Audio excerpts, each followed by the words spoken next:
Howdy, friends and floor heads. Saturday afternoon here on the East Coast. And it's time to play some Star Wars. So the six of us were lamenting as we had our pre-show and discussing things. And technically, this is episode 3 on the stream. But in reality, we are, I think, 15 sessions in with this group because we did many of these sessions originally for the podcast. And then towards the tail end, we decided to bring it on to the live stream. As best as I can tell, we have been playing close to 40 some odd hours of this game with these characters, and it's pretty exciting. This is probably the finale. We'll have to see what happens. And it's my adaptation or my run at Crisis on Cloud City, which is an old not D20, D6 West End adventure that I adapted for Edge of Empire. Hopefully you've watched episode 1 and episode 2. That should bring you up to speed. But for those of you that are here watching live that maybe haven't, let me quickly tell you where we are. These 5 gentlemen came to Cloud City with a job. They were to locate somebody who was creating a technology called XOX1. Things went sideways, and they went sideways fast. In the process of trying to track down this technology, they found themselves being vexed by technology. Droids acting strangely, and by strangely, I mean trying to kill them. Elevators trying to kill them. And then they ended up finding their doctor who was making this technology, and he is dead. It became a murder mystery. And as they started to track down leads, things got messier. And by messier, I mean we have a dead Imperial officer at the hands of our Mandalorian. Following a few more leads, they headed into the heart of Cloud City through service tunnel after service tunnel. They encountered a strange gas that had been planted throughout the city. Some of them have inhaled this gas, and it appears to be some sort of nanobot infection. They finally get to the center. They finally get to the last room. They open up the door, and the complete center of the city has been taken over by this XOX1. So we find our 5 scoundrels inside this room. It's bright, bright blue, almost blindingly bright. There's a maze of lights scattering and moving, almost as if they're alive on the walls, on the floor, and on the ceiling. On the ceiling, which is about 30 feet up, there's a recessed area that goes up another 20 feet. And they've noticed a green crystal that seems to be floating at the very top of that. And as the marshal walked in, the random geometric shapes that these lights were forming began to shift and change and then turn into a woman's face. And good old Keith pulled out his best Picard and gave a impassioned speech on how what XOX1 is doing, she might think is an upgrade, but really the greatness of all of the living beings here in the galaxy is their frailties. And XOX1 was not convinced. We faded to black as she explained to the marshal that they are, in fact, the failures. And that these upgrades that they've been infected with is going to make everything better. So before we jump right to that scene, we have to roll a destiny pool. So let me initiate that real quick. Let's find out where the balance is. Can we forbid Nick from rolling? Hey! Oh, I'm not on mute. Oh, well. Oh, come on. Boy, There it is. There's 4 dark. Is there no light sides? There's one I from still have Val. to roll, but I'm trying to remember where it is on the sheet. It should have been showed up in your chat. You should have gotten a button in your chat. Oh, got it. Something I mentioned like 4 times before we went live. I'm noticing that it's double rolling everybody. Yeah. Oh, that's interesting. Because yeah, but it's correctly showing it. There below, you though, go, so gents. we got 1 light side, 4 dark side. It looks like. Okay. Yeah, it looks like the second one is what registers. Yeah, I'm not quite sure why it's doing it with the 1 than the second one. That's weird. But yeah, We we're at one didn't light need side, light four side. dark side. That's a great way to set things off. So as you walk into this I just room, rolled 3 light side. At least that's what's showing on my thing. Yeah, that's what we just talked about. That's what we were just talking about. For some reason, the first one, it's rolling it twice, but it's the second one that's counting. So one light Got side, it. 4 It's dark side. Technology is rebelling against us. I wonder what. So as we set the scene, I'm imagining all of you, but maybe DT, have almost had to cover your ears with the level of the just the audio vengeance of her scream as she goes to you. You see the lights on the walls. Her face is stern. The floor, everything is starting to move faster and frantically. I'm going to give everybody an action before we get things going. What is your immediate reaction? What are we doing?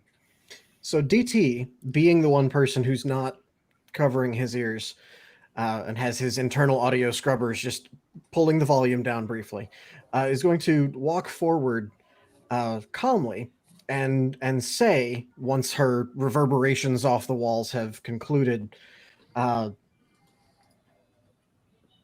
your auditory processes, XOX1, appear to be unfettered. You may want to begin a diagnostic and a reboot to ensure that those are working properly. You will be joining us as well. By your own definition, I am not a failure. You are inferior. That will be resolved. At that, he's going to look back over to his friends and go, "She made it personal. I'm done talking." All right, so that takes care of DT. As Marshall? that's going on, the marshal is sorry about that. Phone ringing. The marshal will step up and put his arm around his buddy DT and say, "Tarnation, lady, turn that thing down. Look, humans and robots can get along. We can be friends. Sir, it's droids. Biologics and electronics. There can get you go. along just Perfect. fine. So cool your jets, lady." How about Chalrix and Titus? Charlie's full of it. He knows he needs all his focus that he can get. So, he has a help for that. Charles will pop a dose of Booster Blue right in the middle of the things. Just like things are getting real, and he will just pop 1 dose of Booster Blue. Always bring the drug addict. Yeah. How about Rix? Yeah, Rix is reacting to what's going on, but also practicing how he holds his rifle to ensure that he rolls better when he actually gets his next shot off. DT gives him a thumbs up. Yeah. And Titus, you for the first time put your helmet on and to try to avoid the second attack of this infectious gas. So what is my helmeted Mandalorian doing? The helmeted Mandalorian holding his spear takes an aim maneuver All right. directly at her. So as all of you kind of situate, realize that the conversation is likely over, that's when you begin to notice as the frantic lights begin to change. And it's not that doors open as much as space changes. And to the far right and to the far left of you, you see figures filing out into the room. And at first, they're just silhouettes. Then you realize you've seen these things before. Because if you remember, the good doctor who we found almost dead had been fully infected by these things. And as these things file out, there's 4 to the left, 4 to the right, you realize that these are fully transformed. And in a weird way, could be your future. Let's go ahead and roll for initiative. So let me get everybody selected.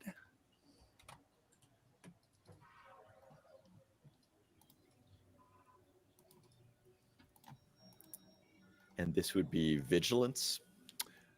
I'm actually fine with either vigilance or cool. So if you guys go to the battle screen, You should see the initiatives there. Just one at a time. We'll start with Rick's. Just click one of the PCs.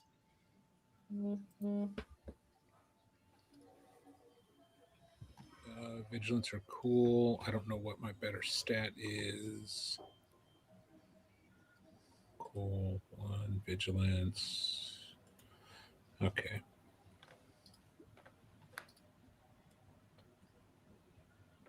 All right. DT.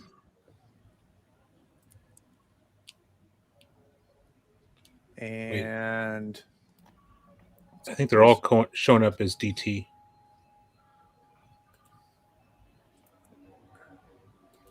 They just show up you as know why? PC I know for us. why. I know why. It's because of you're set up as GM. Give me a second. I apologize. Oh, yeah. You're set yeah, up as assistant. I need to set you up as player. I mean, I'm okay with Nick staying, 'cause- Hey, co-GM, tell me especially with that where rolling. where this battle sheet is. Should be the fist in the top right corner above the chat. You will get to. Got it. Yeah. Got it. Yeah. All right. So, all right. We've rolled. We've got DT's. DT was rolled. So let me get Rick's. I got to log back in. Oh, did it kick you out? Yeah. See, it's infecting everything. Yeah. I need to deal with this ASAP. All right. It doesn't show I'm in an active encounter right now. All right. Hold on a second. This is exciting, huh? For the stream.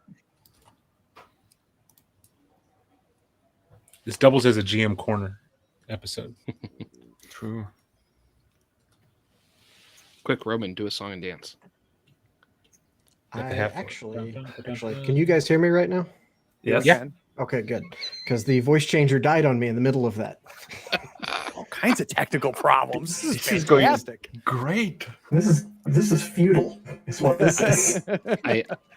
I blame XOXO one. Naturally. All right, her hold fault. on. Let me go All to her fault. FOC players. Rick's. Configure permission. Nick, I've got you as the owner of that, buddy. Quick voice check. DT good? Yeah, DT So good. let's do this. Hold on one second. All right, no active encounter. Hold on. Let's do it this way. Ready?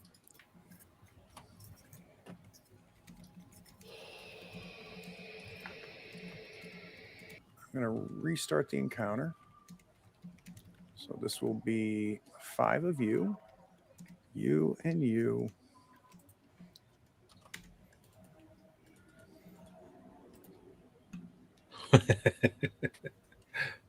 All right, there we go. Now you should be good. Go to the battle. I'm showing no active encounter. Might Same take here. a second. Same. All right, I'm going to roll everybody.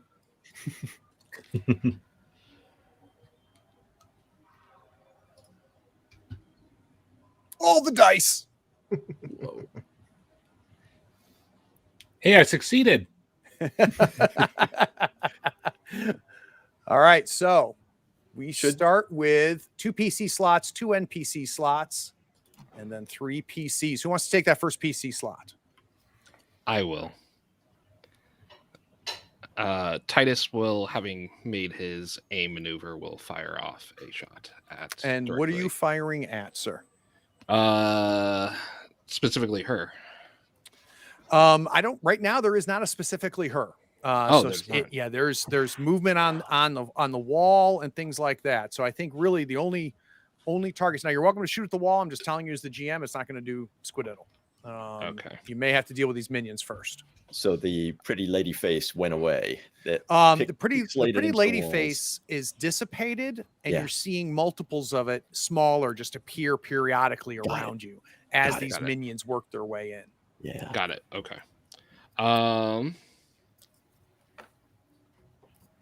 How many minions are? So are you've in got the a group of premise? 4 that came in from your left, and a group of 4 that have come in from the right. Okay.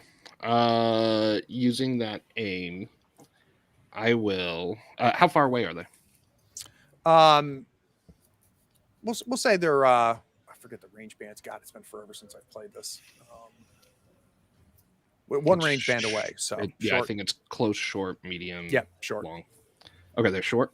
Yep. So in a maneuver, if you want to get within a maneuver, you can get engaged. I'm not going to get engaged first. I am going to use that aim from the free action that we had and raise his as he's raising up his staff. He's going to let go with his left hand, holding on to the staff with his right, or spear, I should say, and raise his wrist-mounted flame projector Okay. and fire that off at them. All right, let's do it. So that's going to be 1 difficulty die. Yep. Plus, it'll be built. You should already have built in your setback from the infection. Yep, it's there.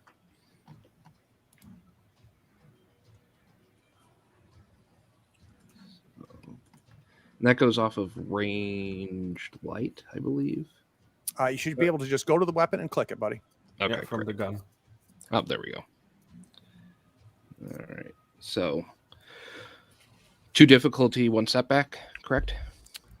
The setbacks will already show Yep. up. So all you have to do is just do the 1 purple. Oh, 1 purple. That's even better.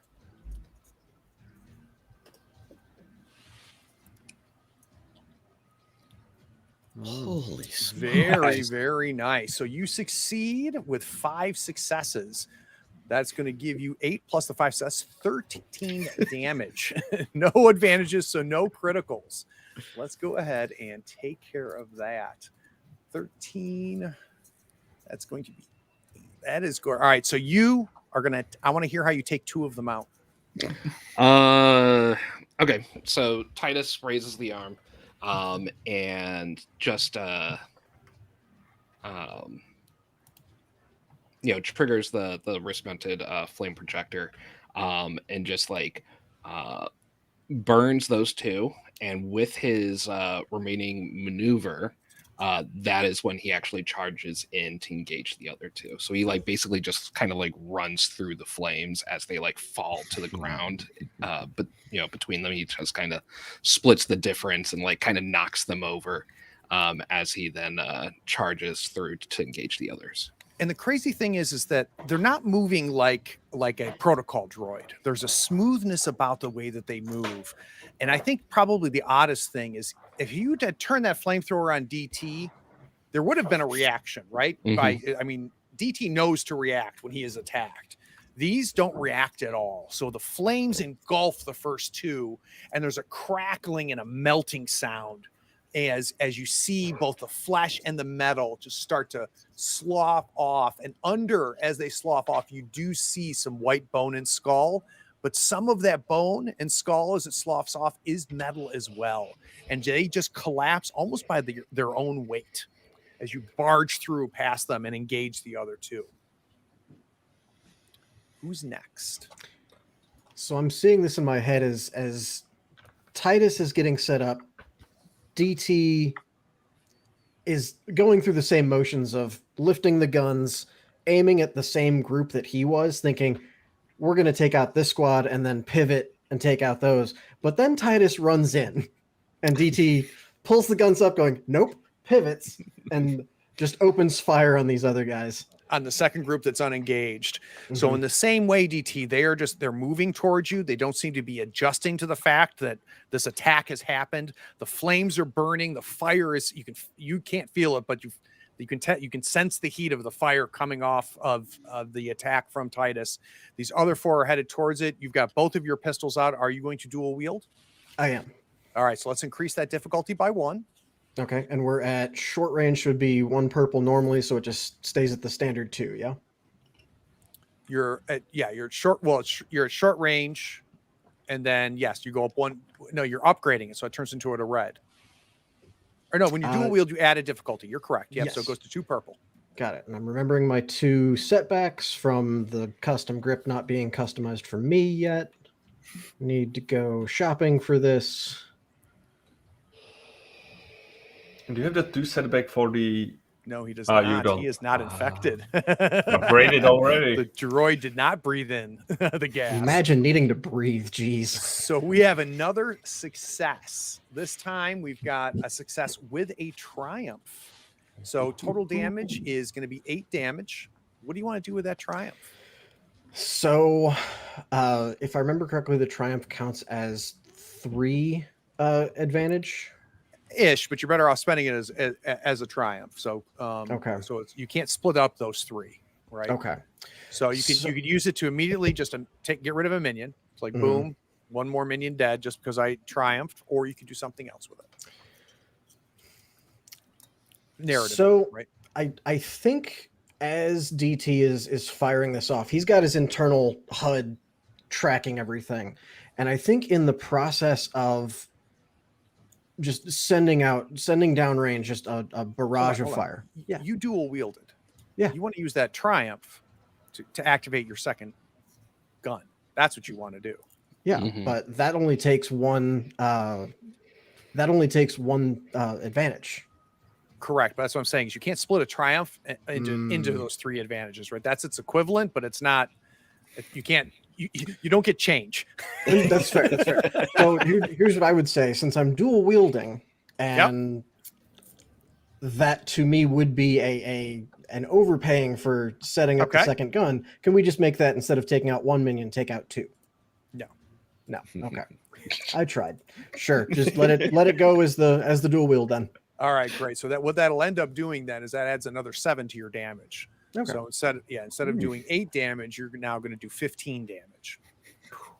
So what that's going to end up doing is that is going to end up taking one out. So you pull your 2 pistols, you fire them off. Walk me through you taking one of them out. So he starts by the usual spread of just hit at whatever center mass there is and jump between them. And after the first couple pings of that, he recognizes the heat dissipation in his HUD due to the metal bodies and just swings it in on one guy in particular and just pounds at that center mass until it is a glowing, hot, white, melting bit. And he down. And these things are naked, and its whole chest area is covered in this like bluish black metal that's got the same type of light patterns that are going across it as you're seeing on the walls from this room that's completely infected by X1. And first shot, second shot, and we're seeing it react. We're seeing it dig and burn into this metal and affect this metal. And it's stepping back each time you're hitting with it. And I'm imagining the last shot, you're like, psh, psh, and it's going back and it's going back. And then you just go up a little bit and right into the fleshy part on its forehead, and it falls backwards. Perfect. All right, we've got 2 minion groups get to go now. Maneuver real quick. I'm going to Yes, back sir. up. I don't want them to Okay. be at short range with me. All right. I'm going to go to So you're going to maintain medium. the short range? Mm-hmm. All right, so let's start off with the 2 that are on top of Titus. So Titus, you have charged in. You've taken 2 of them out. They are now going to just start punching you. They have no weapons. They just immediately start grapple and punching at you. Okay, I am going to spend 2 strain to put dodge 2 on the attack, so they have to upgrade the difficulty of the attack by 2. All right, so they're going against 2 reds, Remember that I also have a defensive 1. and that adds a setback. Oh, what a tank. So they come in punching for a whopping 1 damage, which I think your soak is going to take care of. It sure will. So talk to me about what happens. They come on top of you and they have just started grappling and punching you.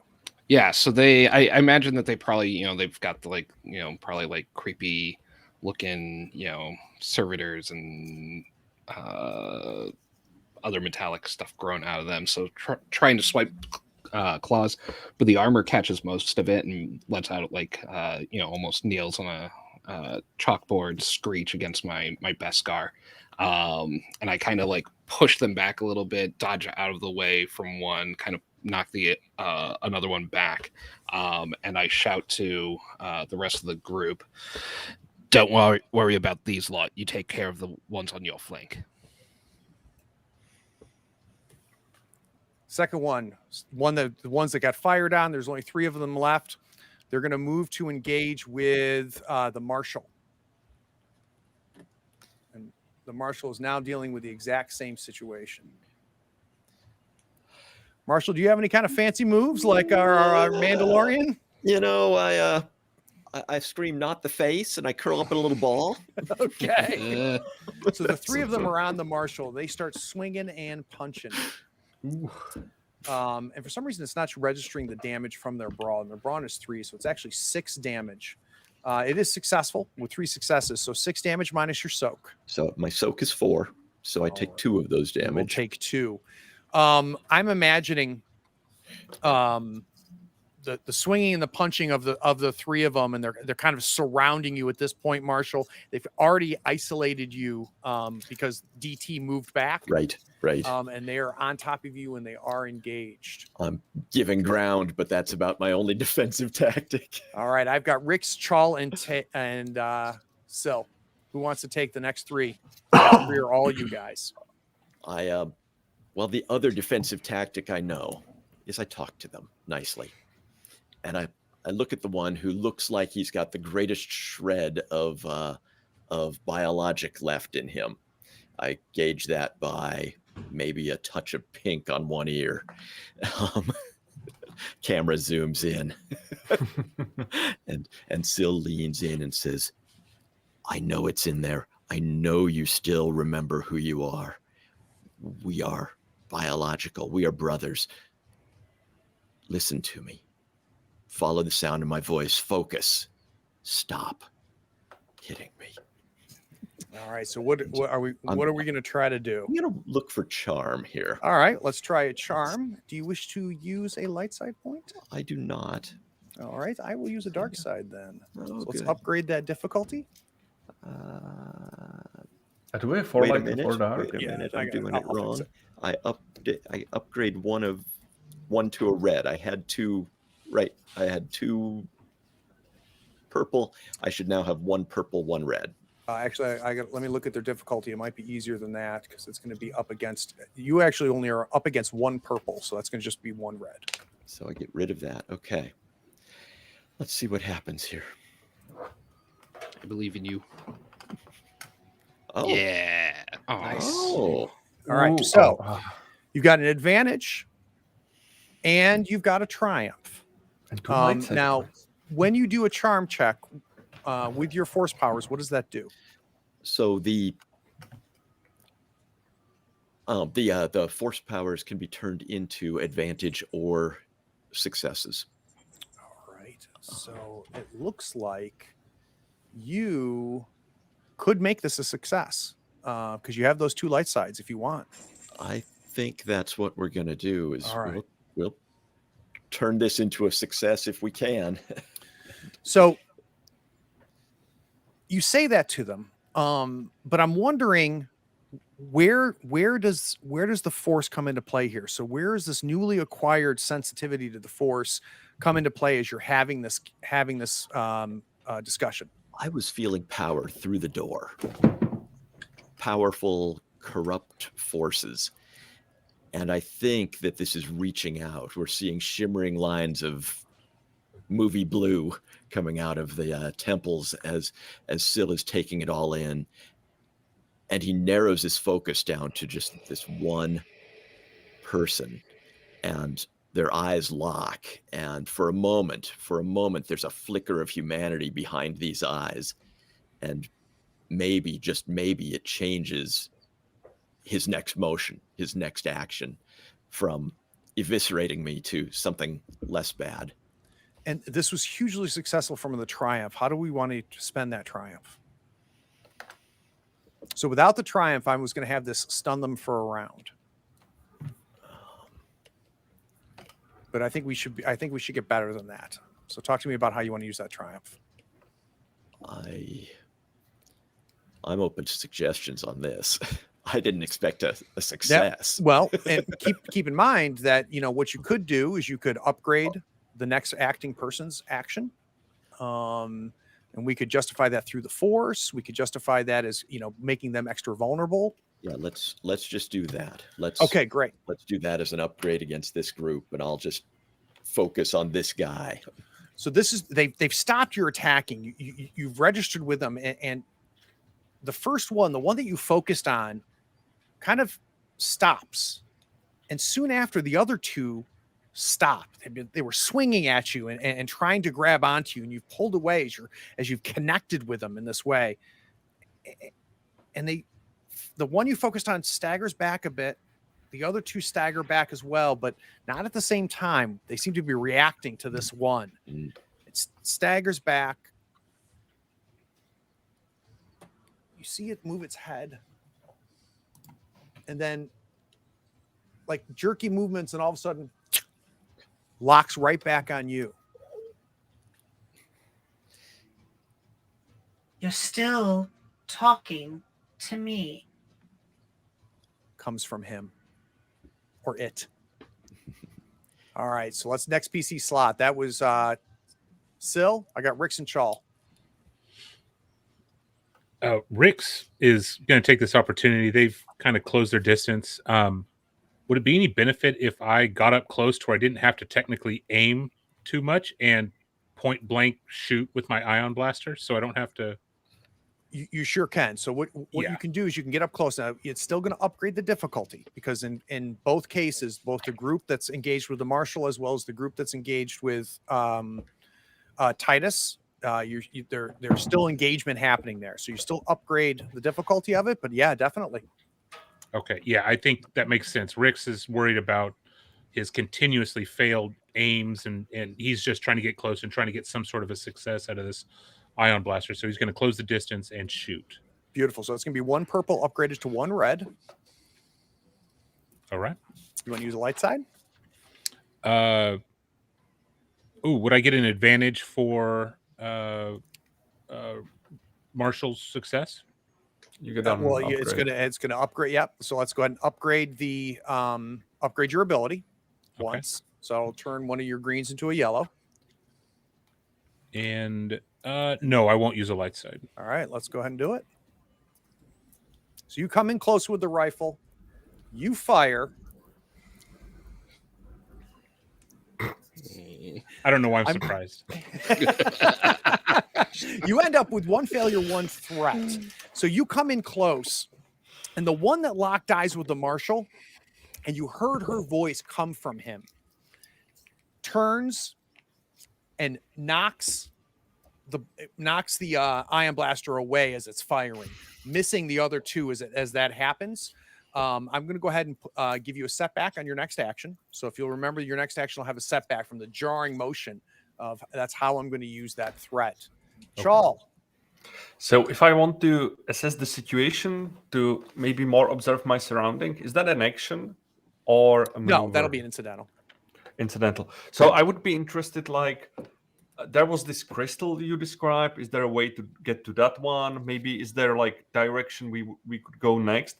I think Chal would be scanning the surroundings, what could be happening around, meanwhile, while his comrades are taking care of the situation, especially since now he's quite super focused, I should say. So I'm imagining, Chal, that you have stepped back from this situation, right? You see the activity coming in. You have got friends that can handle these things as they come in, and you start assessing the entire situation. One, you look up at that crystal. It is 50 feet away. So not in any way within physical reach of any of you as it's up there.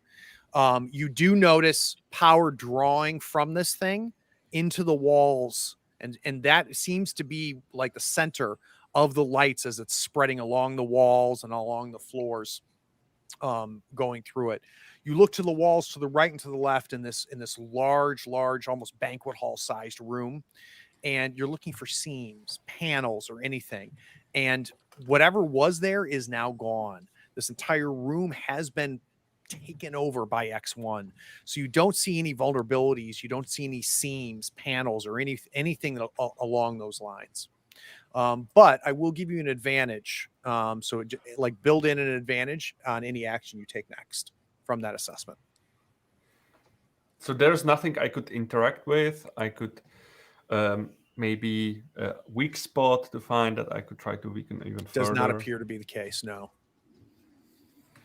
She seemed to have sealed this room in that respect. Who knows what this Physically, room anyway. looked like before she got here?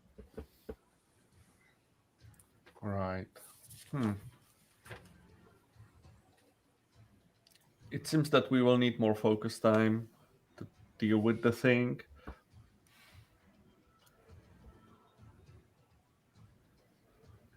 And I mean, Cho will pull out his blaster, and he will try to focus on one of the droids, but he hears the Marshal through the Force, and he's like, kind of, we are brothers. This doesn't make any sense.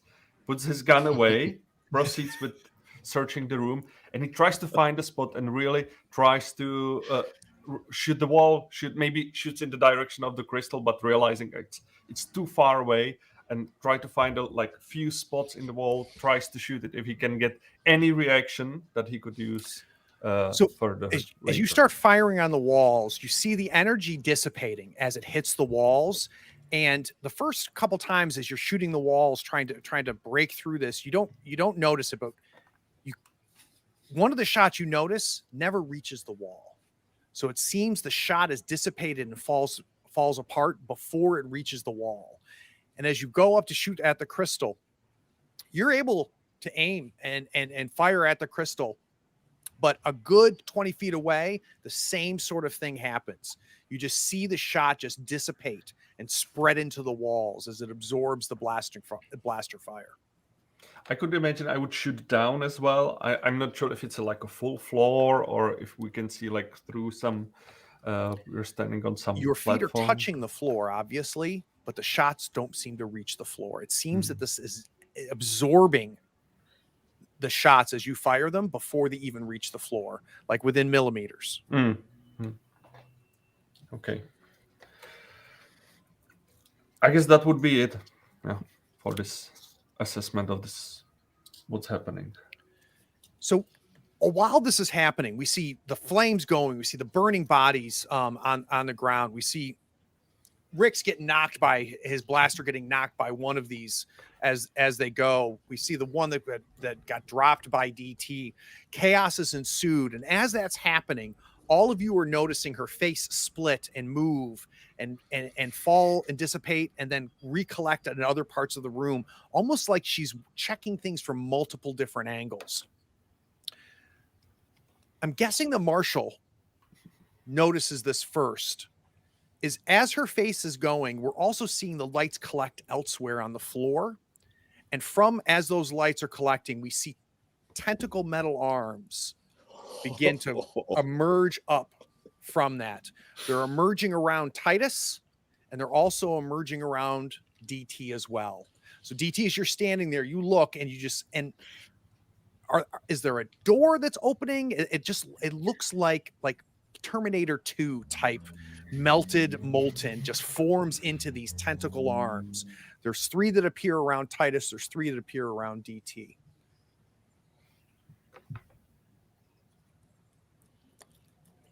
We are at the top of the round. I'm rolling their initiative. We've got 2 PC slots and 2 NPC slots. Who wants to take the first PC? I think Titus and DT might need to use some maneuvers real soon. Mm-hmm. So Titus, you have no trouble dealing with the punches from these things. These things are not that strong. Tentacles are a little concerning. Yeah.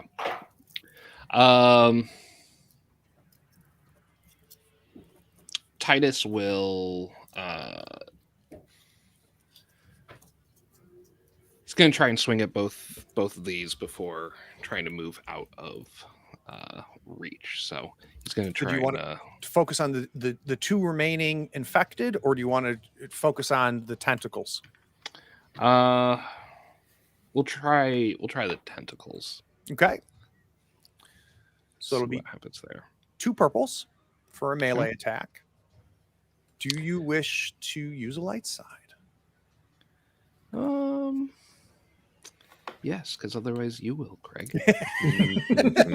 So for those of you Um, watching, we have a house rule on the third floor with this system. Normally, in the rules, the players get to use the light side and the GM can use the dark side, as long as it's not the same light side that just got flipped to a dark side. But we have been playing with a house rule where the acting party, in this case the player, gets to decide. And if they refuse to use the light side, then only can the other party use it. So if I am the acting, if one of the minions here are going, they can choose to use the dark side. And if they don't, then they can choose the light side. It's a system that I think that we've enjoyed, and it kind of prevents it from a nullification happening. All right, so what you're going to do is upgrade your attack. So Yep. upgrade your ability once. Great ability. And then my difficulty is 2. Correct. 2 purple, yes, sir. 2 purple. And I actually have been forgetting that I add a boost because they have not acted this round yet. That is correct. So, all right, here we go.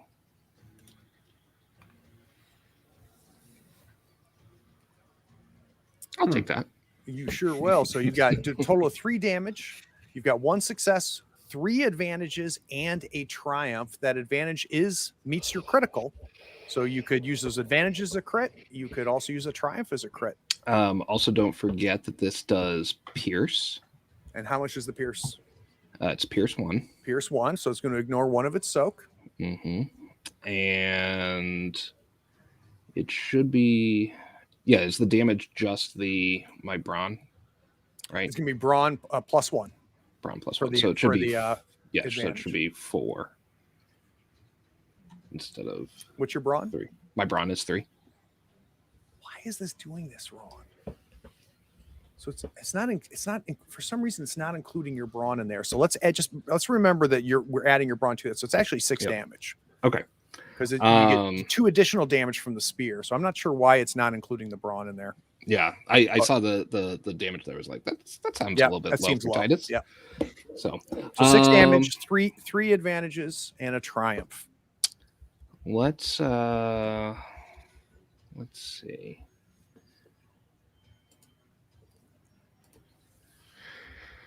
Ugh. So these tentacles start to writhe up. You take Yeah. you take the spear, slicing at the tentacles. What do they seem to be? Are they just metal? Like, is it just kind of like the liquid metal, or They do are appear there to be like just metal. wires or Yeah, things there like does that not too? appear to be any Just metal. organics involved. Okay. All right. Here's what we'll do. He will swing at the one that was closest to him. Okay. And specifically, what he is trying to do is, assessing that, the poor unfortunate hybrids are not quite a threatening match to him. He's really just trying to get back to the group to kind of, consolidate with this new threat. So Titus swings, tries to do as much damage to one as he can, basically to test the waters. Mm-hmm. And so I believe I can actually, with the 3 advantage, I can declare a crit with that. You sure can. So we will declare a crit. Okay. And if I remember correctly from one of my, from lethal blows, I add +10 per rank of lethal blows to any critical injury results inflicted. Against minions, it takes out a minion. Oh, when, great. When you crit a minion. Great. Okay, I wasn't sure if the Yep. the tentacle was a minion or not. Yep. So. These tentacles are minions. What do you want to do with that triumph? With that triumph, I would, having seen all the blaster shots that Chal is doing, and knowing that Chal at the start of every fight tries to assess the situation, I'd like to be able to do something to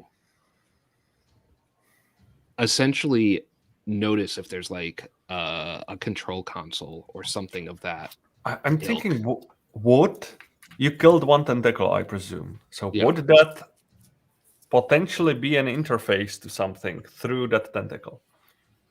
Oh, I'll take that as a I triumph. like that. Let's do that. That there's All right. some sort of So you're going to end up. So you slice it one, and it cuts it right in half. So the tentacle comes off, and by the time it lands and hits the floor, you see it melting into the floor. So being reabsorbed that piece into the floor.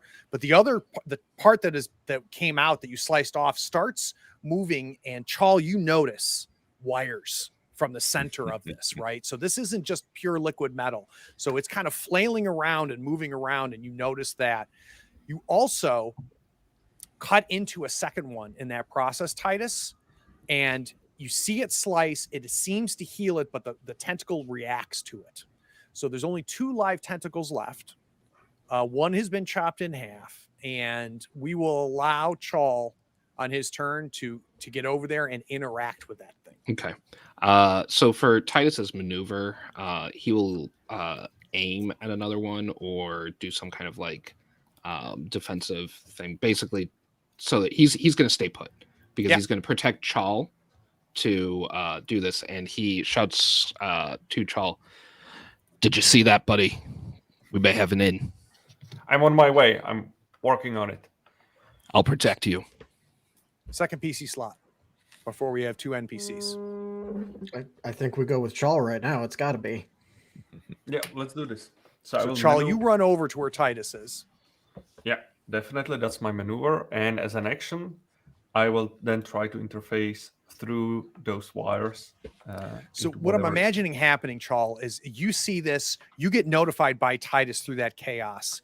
And for the first time, you're not seeing clear glass blue lights. You're seeing electronics. You're seeing wires. You know what to do with those. So as you're running over, I'm imagining Chal reaching for his data pad into his pack, pulling his interface wires out, and just immediately going and just bashing in there. So you are connected to this thing. What do you want to do now that you're connected? So I want to run diagnostics checks. Potentially, I'm looking for. Maybe let's roll and let's see what I find. So you want to do a computer hack type Yeah, situation? computer All hack, right. So let's do a computer's roll. It's going to be against 5 purples. So I have computer roll. I upgrade 1 green to 1 yellow for the drug. I have 1 advantage for the previous. Yep. So you can just assessment go that ahead you and add gave an me. advantage automatically. You're not. You see And where you you have the ability to add that? You said 5 or 4 purple. 5 purple. And I will flip a light side. So I will. All right. Since I will So add you- extra you- green because I'm on full Upgrade your ability. yellows. I guess this is my all in. Roll. It might be our all in. Can we have Nick roll first? Oh, this hurts. Ouch. Oh, So that's you rough. can- A lot of dice. You connect, and you look at your data pad as you're kind of you've kind of jammed the wires in, and now you've held on to this tentacle, right, to keep it still so it doesn't break the wires. And you can see the blue light come up the wires into your data pad, and you see the data pad glitch, and for a moment it turns blue and a deeper blue, and it seems to like visually go past that into a darkness where you can see schematics start to form. Then the data pad glitches again, and you see her. I am not open to you. And immediately your screen goes black. You do have an advantage. Okay, let me think. I'm thinking the advantage would be that I might be cut off from this like hacking portion part, but maybe I would be still open to try something with my mechanics check, like inducing some kind of surge through it next turn. Let's put everybody on a setback. So let's have everybody connected to her Yeah, on a Or setback. yeah. And to be clear, I have no threats or despairs to work with. So you are still connected to her. You're still there. Okay, She has okay. just blocked you. So Right. I will use that for that setback. For the Beautiful. So we'll feedback. do a set. We're going to give a setback to everybody that's connected to her. Let's go ahead and let's have an NPC slot go. And I'm going to have the tentacle group that's with Titus and with Chal immediately assesses Chawl as that threat. Brace yourself, buddy. Do you have I'm just gonna bodyguard skill tickle or him. something? This is why I want to go into bodyguard. So it's going to automatically have a setback. It's going to go up against 2 purple. Do you want to use your last? Actually, it's my option. I'm going to go ahead and flip dark side. So I'm going to upgrade my ability. Oh boy. So you're connected to this. The other tentacles, one that's been sliced and seemed to almost heal from that slice. Instead of being focused on Titus, immediately you see them extend out and head towards you, Chawl.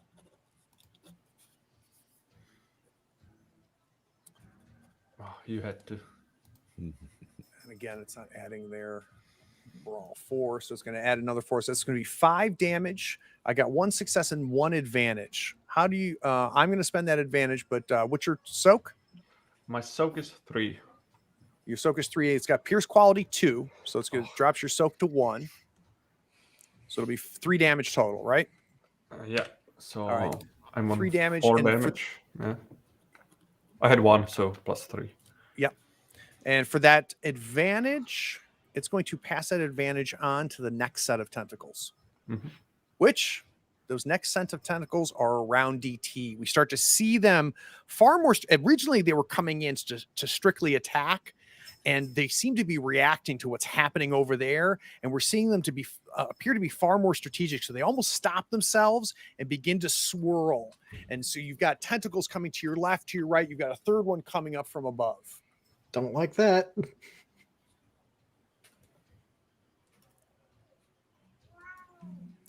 These are going to get a boost and a setback. The boost is from the advantage from the other set of tentacles. This is what it's learned from the attacks and the interfacing that it's had on the other set of tentacles. The setback is from the advantage, that a slight disruption, a blip that was caused by Chawl. I am not using a dark side. Bring it on. All right. And you've taken strain from your critical.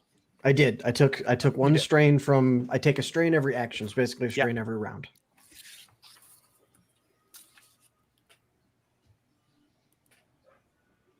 All right. So that is going to be the same situation. It's going to be 4 damage, ignoring 2 of your soak. Okay, so my soak against non-energy weapons is 3, so I'll be taking 3. All right. And it's going to use those 2 advantages to crit you. Oh, fun. Crit on 2? Oh boy.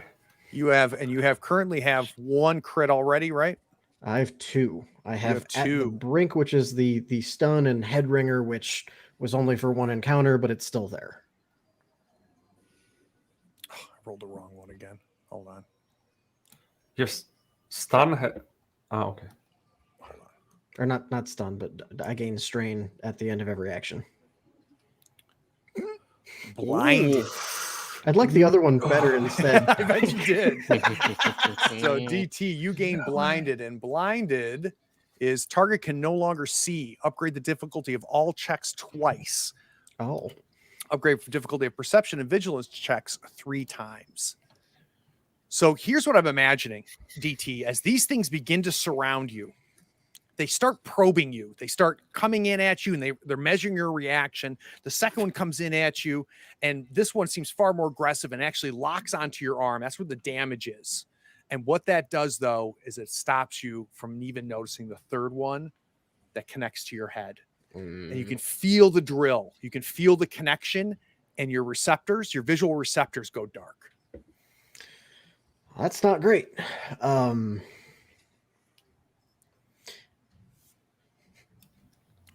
If I need a new hat after this, I'm coming for you. I've got 3 PC slots before our last 2 NPCs go. And I've got Rix, DT, and Syl. Well, I'm still holding this guy who I made the momentary connection with. Yep. And it's locked eyes, and you heard her voice come back at you. And she said, "You're still talking to me." I said, "That's right. I am still talking to you. And I need you to focus on me. Quit this multitasking. It never gets the job done. Focus on only me." And I'm probably need to roll deception here, because what I'm hoping to do is give Chawl another moment. I love it. Oh, I love it. And I'm not flipping any light side. We're just All gonna. right. And then your difficulty is going to be now that she's in control. Let's have it. That's going to be the 5 purple. Just a minute. 5 purple. Fantastic. We've got 2 light side, 3 dark side. Nope, we got this. We got. Oh boy. Now, don't you? With your good cop, bad cop? Does that come into play here? If I get some advantage, I can pass That's them right. on. Yeah, that's right. So, all right, here, let's see what we get.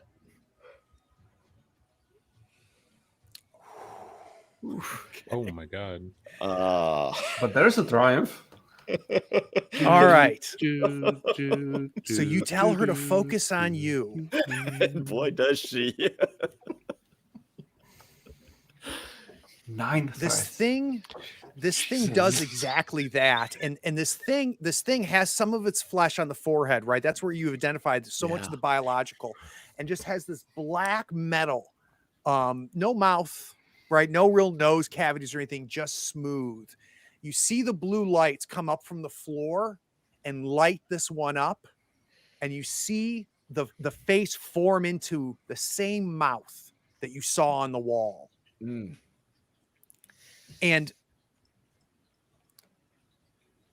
I don't know if it's the force, but you feel a pulse of energy come off of this thing at you, and it knocks you back. Like you physically react to it, and all this mouth does is smile, which is the first time we've seen her do this. I want you to go ahead and take 5 strain from getting hit by this. And then I still have 4 threats to work with. It's gonna leave a mark. Yeah, let's go ahead and with those other 4 strain, I'm going to add 4 setbacks to anybody doing anything to in any of these sets of minions. That's Syl. Syl, you have been knocked back. You're still physically stood up, but this you literally felt just like an energy like dissipate. Yeah. Onto you. Rix and DT. Rick's being right next to all of this crap going on. Your gun has just been knocked to the side. I'm gonna aim, and I'm just gonna lean into it. I saw this little shit smile at my buddy, and I'm aiming right for the head. All right. So a couple things are going to happen here. One, you're going to add 4 setbacks to this. I don't And that's from that. We're going to say it's from the energy pulse, not only affecting Syl, but also impacting you as well. You will add a boost from the aim. Do you want to use a light side point? I don't think so. I Okay. don't think I could do enough to I don't make think that I work. need to use a dark side. So go ahead. Oh, that's cruel. Woo. What? Oh. Look at those black dice. Smile Look again, at mother all effer. those blanks. So About time. 13 damage. I got I had a feeling DT's it's eyes gonna apparently. I'm not using them. Go ahead. So I need you to take a strain from that threat, and we're going to say that's yeah. that's more of a remnant of you being affected by that energy pulse that this thing yeah. exuded, targeting the marshal.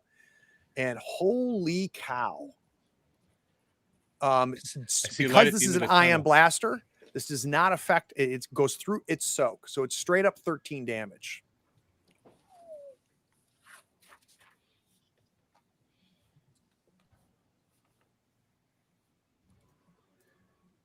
Oh, Rick's head already big, but even bigger now. This is gonna take out 2 of them, Rick. So let's walk through the sequence. You bring the gun down. You're just pissed, right? You Yeah. let go of this ion blaster. How are you leaving it? So there's only one of these things left. I'm envisioning him so pissed off, and I say aim as a game mechanic, not as him literally aiming down the sights. He is just unloading in the general direction, hoping for the best because his luck has been terrible. Laws of average have to come back around eventually, and he's just pulling trigger as fast as he can in that general direction. So one of the things that I love about this system for those watching is when we fire our gun or we swing our weapon, it's not like some systems where that's one action. What we're doing is we're rolling this dice to see how this sequence resolves, right? So this, what I'm envisioning you doing, Rix, is just like I imagine like 5 shots just coming from this ion blaster, and one miss, boom, one hits, and the energy comes up and it just collapses down. The second one goes. These are not being absorbed back into the ground the same way the tentacles are. Outstanding. Rick, you're done. DT, last one before we have these 2 minions go. All right, so These infected. DT. You are blind. DT is blind. This thing is attached to your head. It's not great. He's probably gonna need a new hat. He's upset. Not again. I know, right? So he is, but he does have ears working still. Auditory input still working, and he hears that ion blaster and whatever resulting metal clanking happens. And after he does a droid reaction of, oh crap, I'm glad that wasn't me. He goes, wait a second, I have one of those. And so he's got one arm wrapped up by the tentacles. His other arm, he's going to drop the gun, not try to holster or anything, and then he's going to quick draw the ion blaster. Excellent. He can't see, but he's going to shove that right into the tentacle holding him and just pull the trigger blindly. Beautiful. That's going to be just 1 purple. Do you want to use a light side? Yes. Let's go ahead and upgrade that after you spent the light side. I hope the ion doesn't travel through the tentacle to the brain. So all you have to do is in the lower right corner, just hit the 2. It'll spend it. Okay, perfect. Which means I then don't have to manually change the. You do have to manually. You have to go. So Okay, got it. when you're putting together, just upgrade the ability once, Yep. Got that good to go. and that'll be against 1 purple. Cool.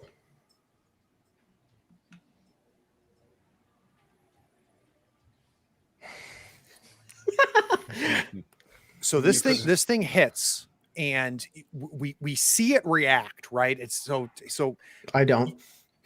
well. You don't. Imagine you hear it react. It's not going to damage it, right? So it's not a situation where you missed. You hit. It doesn't damage it, but you do get 4 advantages. I want to get a sense of what happens there. I think so. The one that I'm hitting, I think I disable that one. It's not damaging it, but it's basically stunned for a second, enough for me to pull my arm free. And I don't know if they're actually connected, but my thought would be if that goes down to whatever is causing them to be connected, it could go up to the one currently blinding me and at least get that drill out of my head. So that definitely happens. That'll be just 1 advantage. If it's okay with you, I'm going to use those 3 other advantages as we see that ion energy blast through the tentacle. We see it go back into the floor, right, that this thing is connected with, and dissipate out. And right next to where all of this happening, because it's engaged with you as well as this last minion, the one that survived the attack from Rix. So we're going to give that one 3 setbacks. Okay. And that's works the for one me. that's going to attack next. Cool. So it's going to go for you, DT. Doing its punchy. And I've got to remember to add 3 brawn to this because for some reason it's not working. And that is going to be 2 difficulty plus 3 setbacks.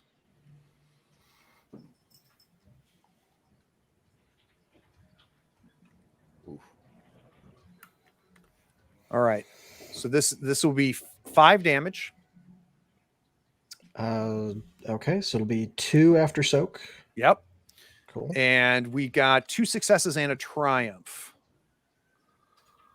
I'm going to crit you with that triumph. Oh, Bring it on. Yeah, sorry, man. So this is it. So Plus it goes. 30, right? Yep.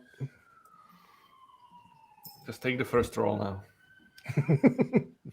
Phew. Oh, Oh, only boy, that 2 could have been digits. It's no so problem. much worse. So you got winded. How's that work? So mechanically, until the end of the encounter, the target cannot voluntarily suffer strain to activate any abilities. So if you had any abilities that say pay X strain to do this, you can't. What I'm imagining though is how does that translate to DT? For me, As this so last one is just swinging and punching at you. yeah. So the only things I can use that for are sidestep and to initially make my initiative better. So essentially, this is going to knock out or for the moment disable some of his acrobatic ability to just jump out of the way. Basically, his his juke circuit is off. I like it. So affects some of the servos, some of the leg and hip servos. Okay, Mhm. great. All right, the last ones, the minions who don't quite realize that they are not affecting poor Titus at all, are going to swing at Titus. Titus, are we doing anything about this? Nah.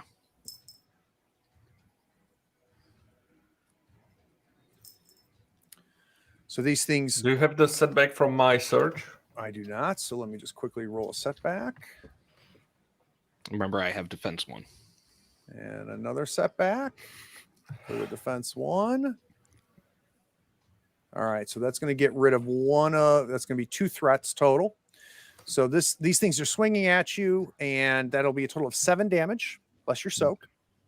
All right, so I'll just take 2. And I'm going to go ahead and have it damaged just by hitting the armor.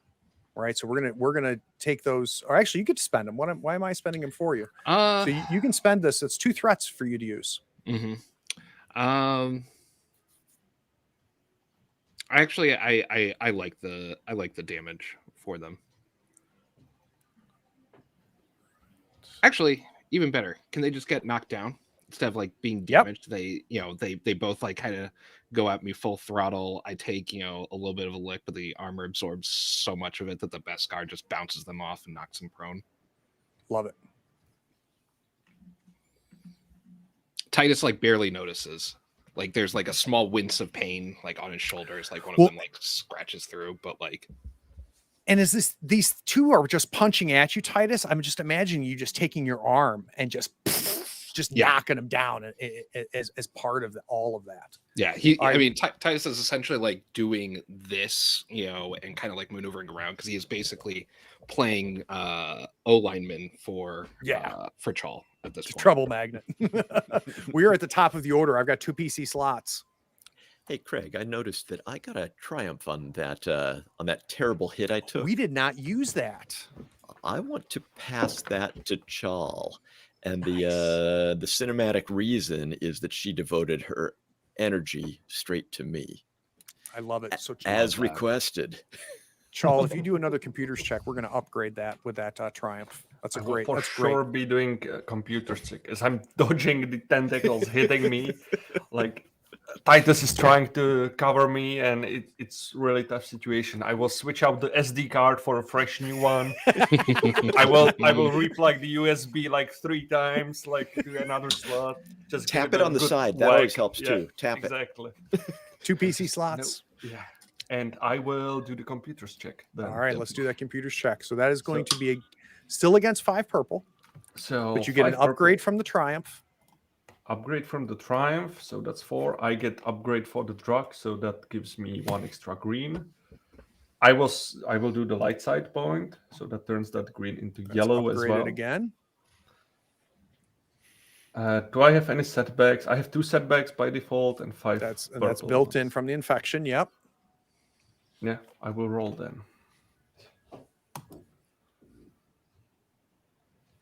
That's a couple dice. Oh, yeah. Finally. And pay that triumph forward. Triumph. 2 threats, 1 triumph.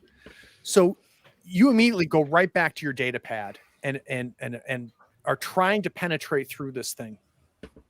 And you notice something that wasn't there until Syl started talking to her. And then you saw an in. You saw it almost visually as a door opening up on the data pad.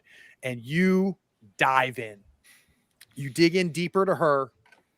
And visually, it appears as a small chest on your data pad. And you open it, and a green light flies out from the chest on the data pad. As that's happening, you hear a loud clang behind you. You turn around and you can see the crystal that was suspended up above has now fallen to the floor. And you see the floor now trying to like form around it and to begin to draw the energy from it. I'm going to still, that's just a success. All Right. So moving this crystal from the unreachable ceiling to the floor, we still have 2 threats and a triumph. Those 2 threats I want to strain. Right. So strain 3 total. And what is going to be our triumph? Do I understand the origin or the purpose of this crystal from my activity? What is obvious is that this room seems to be drawing energy from the crystal. This crystal is not anything you've ever seen before. Would that mean that the Cloud City is drawing energy from this, or only EXO? The Cloud City is drawing energy from this? If like, I mean, my thinking is that I would like to maybe overload disconnect the crystal and have it fall into Bespin. Yeah, exactly. No. This appears to be something completely EXO, and let's assume that you understand that one. This is not the lift energy. This is not the lift system for Bespin, right? Don't put that you've kind looked of at power in Charles' schematics of hands. Cloud City. You know that's not where you are, and that's where you would have to be in order to potentially take Cloud City out of the sky. So you feel pretty comfortable that this crystal is not necessarily keeping Bespin afloat or keeping Cloud City afloat. So I want to immediately disconnect. Potentially, if disconnect is not possible, I want to overload the crystal, so it just drains immediately the energy back to the EXO, maybe as a feedback loop or something in that fashion. I'm going to let you crit her. Yeah. Nice.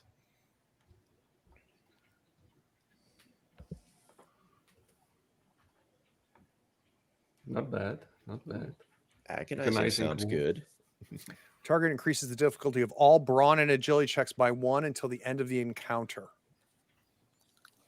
That affects everybody. So everybody's difficulty is upgraded. Very nice. Very, very nice. And now we're seeing a blinking happening. So as this crystal falls, as Charles is just doing, I mean, a level of focus and frenetic movements on this data pad that you've never seen Charles before do. And it's just like, just go. And you're seeing parts of the walls blink black and then back up to the bright blue. And another part blinks black to the black, back to the bright blue. It's the drugs. Who's next? And Charles, just keep her occupied. I'm getting in. I have a Can get really her. good cinematic option with DT. Take it. Okay. So DT can't see. We have one minion hybrid here, and if those tentacles are still stunned from the hit that didn't damage but did shock them or not, he's either way, he's trying to adapt on the fly to my primary input is disabled. Rerouting to auditory targeting options. That crystal just fell and made a lot of noise without even thinking, because at this point, this is probably the closest to fear that he's ever felt. Like he's going, I rely on those eyeball things a lot. I should probably fix that. And consciously, he's trying to figure out, like, is there a subroutine I can access to restart those without rebooting myself? So he's kind of operating, again, we have maybe a little bit of an old subroutine memory that he's forgotten, where doesn't think, just turns and fires at whatever that sound was with that ion blaster. Let's do it. So with you take the strain from At the Brink. Mm-hmm. The difficulty of this is going to be upgraded twice because of blinded.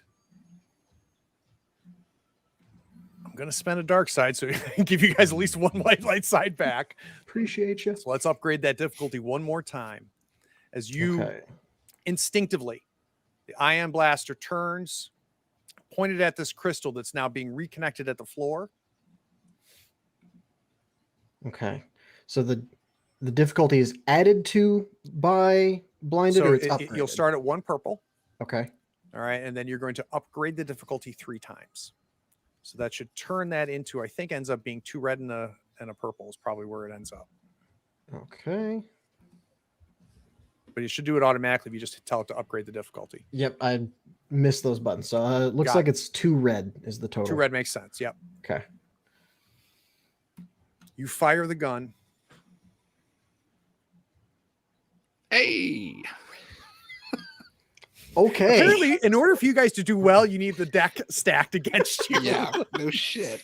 Back against the wall, nothing left. Holy Christmas. Also, A evaluate success, that roll. An I mean, advantage, a triumph, and a despair. You did say cinematic, didn't you? I This did. is I amazing. did. The This gun is good. fires, hits the crystal, and we see the metal that like had almost completely enclosed it. It doesn't melt back away again. It shatters like glass. We just see the sphere almost close up and just shatters from it. The crystal stays green, but all of the energy feeding up to it draws away, and the crystal just clink falls to the ground. And as that happens, we see a darkness expanding out from the crystal across the floor, and it starts slow and speeds up. We see the strands go. Talk to me about the triumph before I do the despair. The triumph, I really want my conscious brain, whatever subroutine made that shot happen, that clicks in and that makes my eyes turn back on. You want to remove a critical? I don't care with if you keep it. triumph? I don't care if you keep the critical on me, but just make it so I can see. Like leave the critical there for stacking your criticals until I'm slag. That's fine. Or maybe I will do eyes that. for the encounter at least. Yep, let's do that. So you're still damaged, Mhm. right? It's you're still going to need some love from Chawl, Mhm. but we see the lights go blink, blink, blink, blink, and don't be mad at me. The blackness covers and spreads from the floor, starts going up the walls, and when it hits your feet, we see the lights go dark again. And as the minions collapse, the infected collapse, we see the tentacles not get drawn back in, not reform, but just fall like loose rope. And DT turns, gets to say one thing to Titus.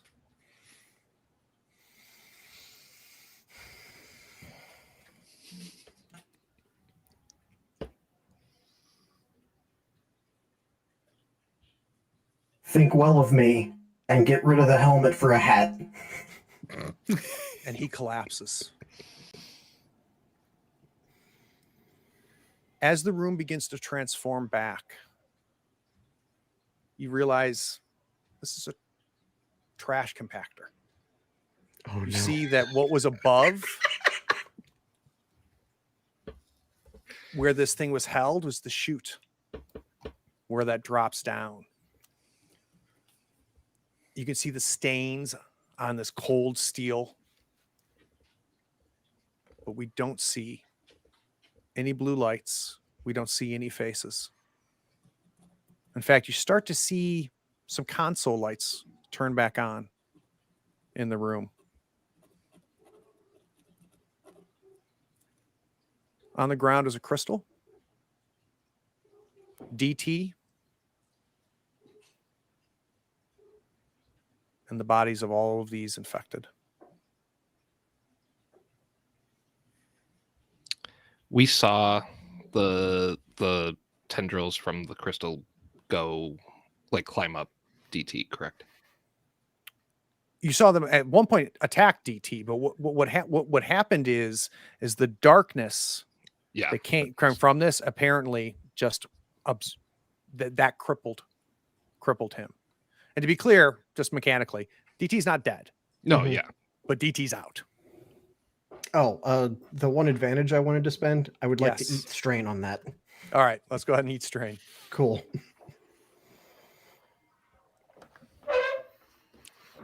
Are We're we gonna out fade of to the... black and take a quick break. Let's be right Oh, back.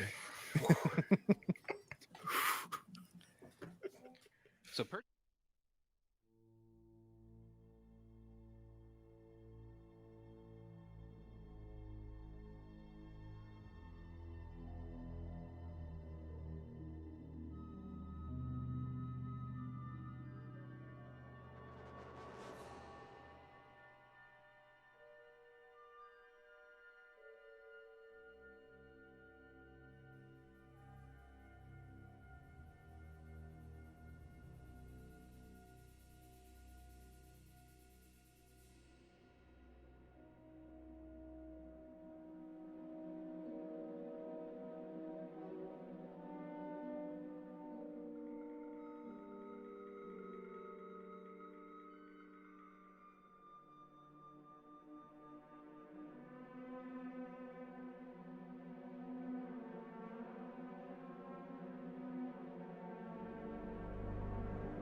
You guys are standing, and I think it takes a little time to process.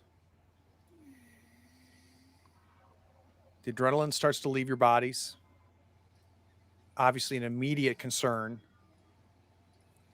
as your compatriot has collapsed along with apparently XO.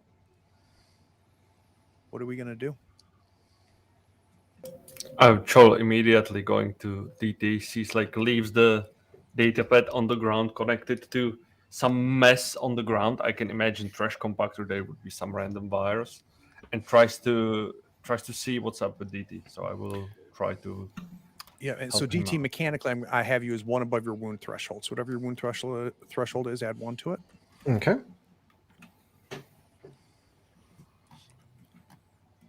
Craig, would Rix know what this crystal is exactly? It's possible. It's possible. Talk Titus- to me.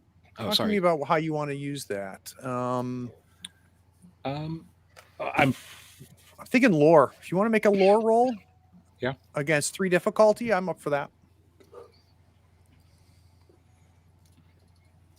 You should upgrade the difficulty, Craig. That's how Nick rolls well. I like that idea a lot, actually.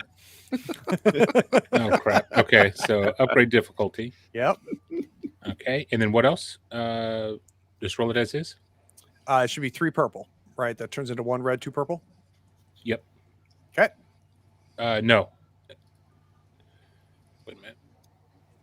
1 red, 1 purple right now. Should add 1 more purple. 1 more purple. I can do that.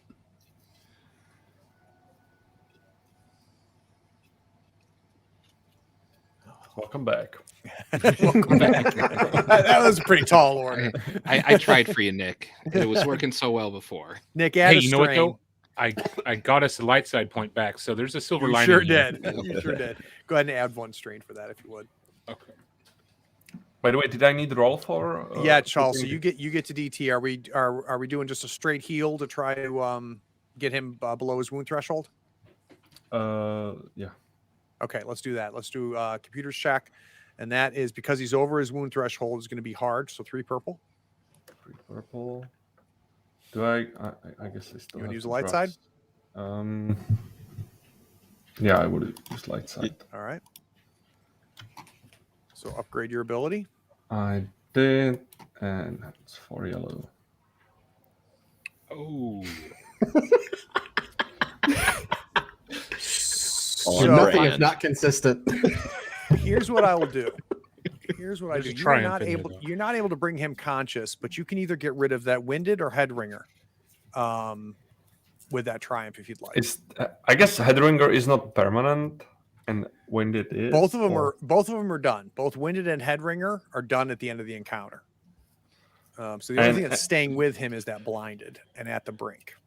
Okay, so it's mechanically doesn't matter, right? Which one? Right. Okay. But Yeah. if he gets critted again, instead of being a plus 40, Yeah, he'll I be a get plus rid 30. of 1 for sure, and All right, I'm going to go ahead and get rid of the winded, and now you have the ability. You can attack one of those criticals. So at the brink is the one that's causing him strain every time he takes an action. Blinded is blinded. both of them are difficulty 3. Correct. I'm thinking.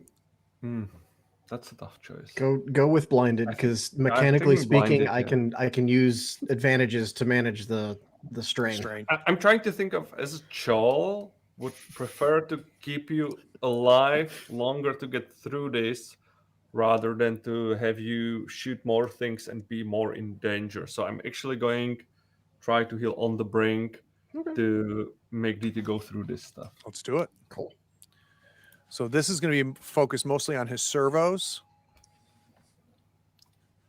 And yeah, what's the difficulty? 3? 3. I believe. Yeah.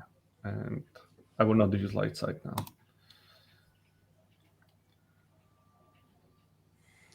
All right. So that gets rid of at the brink. I've taken it off your sheet for you. Excellent. Thank you. So he's still disabled,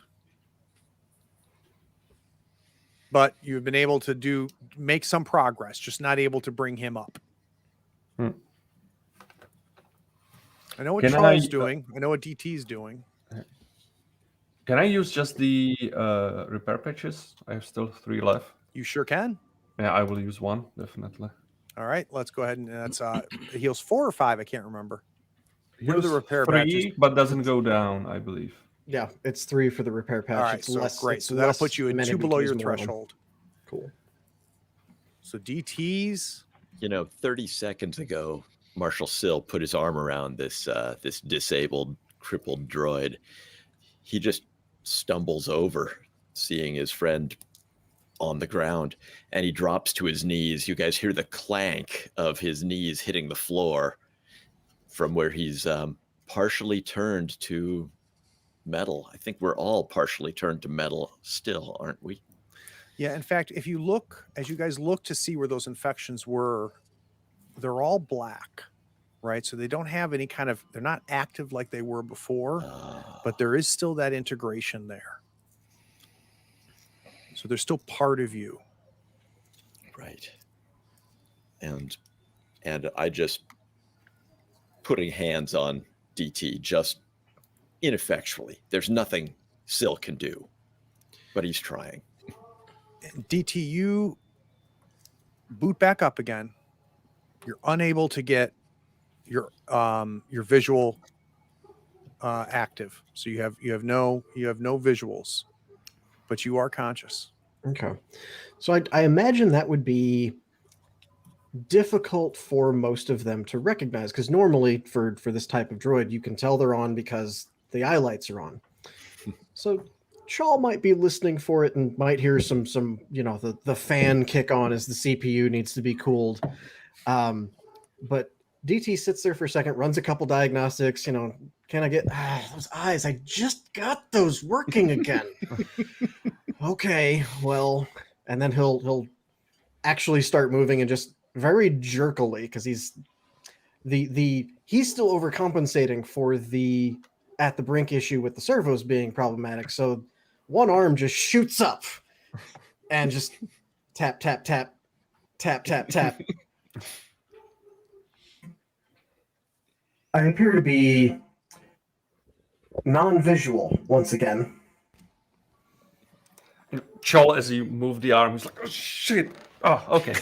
Okay, you're back on. That's the good news. The bad news is I was not able to get your opticals back online. I got we will this. need I got to- this. And I tap him on the temple. Tap him again. Yeah, that's not how technology works, Marshall. That's not how it works. I got this. I am technology, and I'm fairly sure that's how this works. Turn them off and turn them back on again. Yeah, we will. DT, we will need to look at that at the shop on the ship. I don't have enough tools to fix that now. And he'll nod, and then looking around like it would be effectual, because he's just used to it, but it's obviously not, goes, do we have what we need to pay Larbeck? As that's happening, Titus walks over to the crystal and picks it up. Yeah, we'll pay him all right. I don't know. Do you really think a piece of Banther Pudu deserves or should have something this powerful, this dangerous? Well, he's Even not if he here with doesn't, us. Is I he? don't think we have what we would need to outrun him. Why is that? And DT, again, feels obligated because of his debt remaining to Larbeck, but he's also, I feel like at this point, with these couple of memories that he hasn't recovered, but he recognizes there is data that is not collated properly in there, and he's got enough snippets of it to recognize, I've seen what happens to people who try. I don't know exacts, because somebody's overridden or otherwise hidden those memories from me. But he's not one to mess with if you aren't coming with a fully loaded blaster. Titus just kind of leans on his staff and says, "Uh-huh." And kind of palms the or looks at the crystal and says, "You don't think this is fully loaded? Or that we have more leverage if he really wanted it, if he was really so powerful? Why would I he don't not think send it's his attached to best? enough starfighters. We have options with this. You'll forgive me at the moment if I don't share your vision.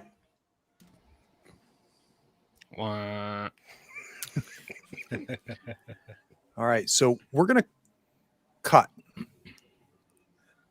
And I'm going to take you as a kind of a montage as you work your way back through the maintenance tunnels. But before you guys enter back into civilized Cloud City, is there anything that we want to do? So you're at the last maintenance tunnel. So what about? So the infection is still in us, right? So you guys, a couple things. I'm assuming, Charles, that you would have done some sort of diagnostics to see Yeah, if there's that's what any I'm remnants of X1, and everything that told you X1 existed. Now you know what was pushing back on you. Right at the very beginning when you first got here, every time you hacked in, the thing that fried, I think, 3 data pads over the last I 2 know. days. Maybe 10. All of it's gone. When you guys look to your skin, the areas that had that infection, you can feel the smooth metal. It doesn't hurt, but it's grafted to areas of your skin. But in no way is it active.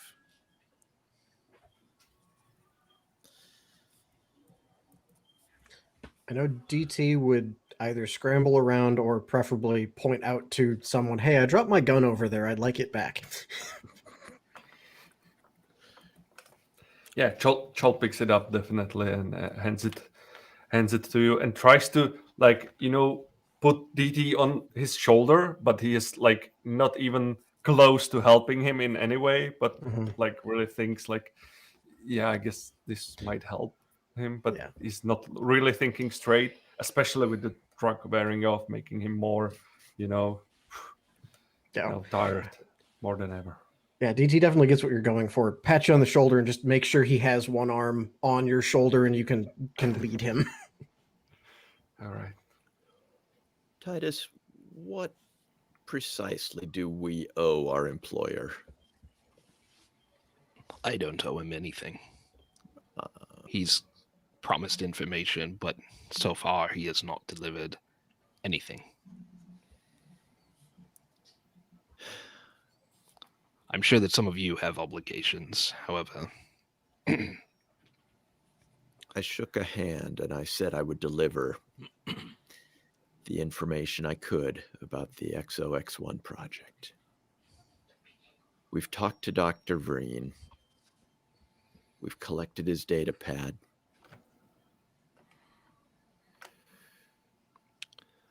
As far as Laubeck is concerned, he wanted the information, correct?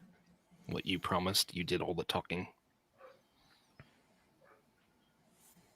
As I recall. Then we don't owe him this. He wanted Dr. Lin to work for him. Oh, that's not going to happen. Well, right, for the obvious reasons, but so many bad things have happened here. I don't think much is surviving of the XOX1 project. I don't even know what that crystal is yet. Which is all the more reason to not hand it over to a scum like him. I don't see that going well for us. But what has so far? What has so far, thank you. Exactly. For what it's worth, he doesn't know about the crystal. And Dr. Len and Dr. Vreen were beyond our help by the time we found them.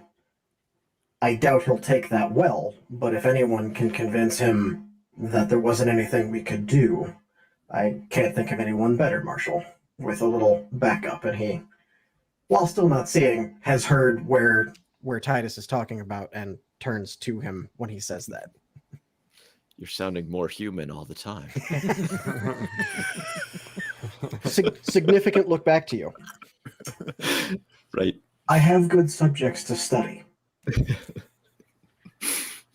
And be that as it may, maybe we could take some of those hybrids or something to deliver something physical to Larbeck that would maybe not be that useful to do anything nasty with.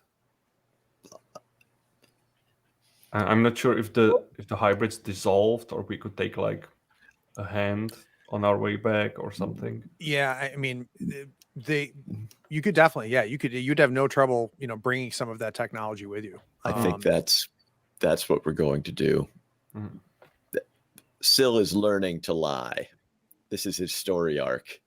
The Boy Scout learns to lie.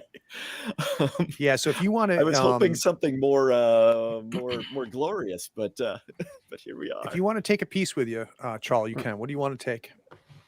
I mean, in that room where we blasted several of them, I believe there would be a few scraps, or there yeah. could be a whole There's- limb, basically. I'm thinking. There's metallic and bone skeletons in there. I Yep. think that's the important part, how Yeah. the metal got grafted to the Mhm. biological So part. let's have you disconnect an upper arm on one of these, right? And where we see the biologic interfacing with the metal. Yeah. Yeah. The one thing that you do notice about the flesh itself is, like when you sever the flesh, not to be too graphic, there's no blood or anything. It's necrotic. Oh. Are we even sure that this crystal has anything other than being a power source for this XOX1 project? Do we even know if there's data stored in it somehow, or is Just it don't a plug it power- into your data pad, please. Just don't. Yeah, Joel, run diagnostics on it real quick.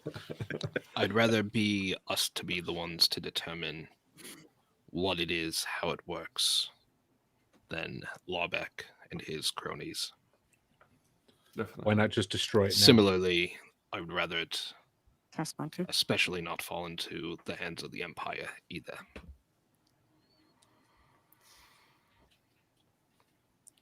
Why not just destroy it now? Because if it's just a base power source, then it can still be used for other things that are less destructive. That's fine too. Yeah, we're hearing you, Craig. I mean to do that. Do you have have you been able to, have you seen anything like this, Rix, before? Or you, Chol? You've seen how I roll. I've never seen this before.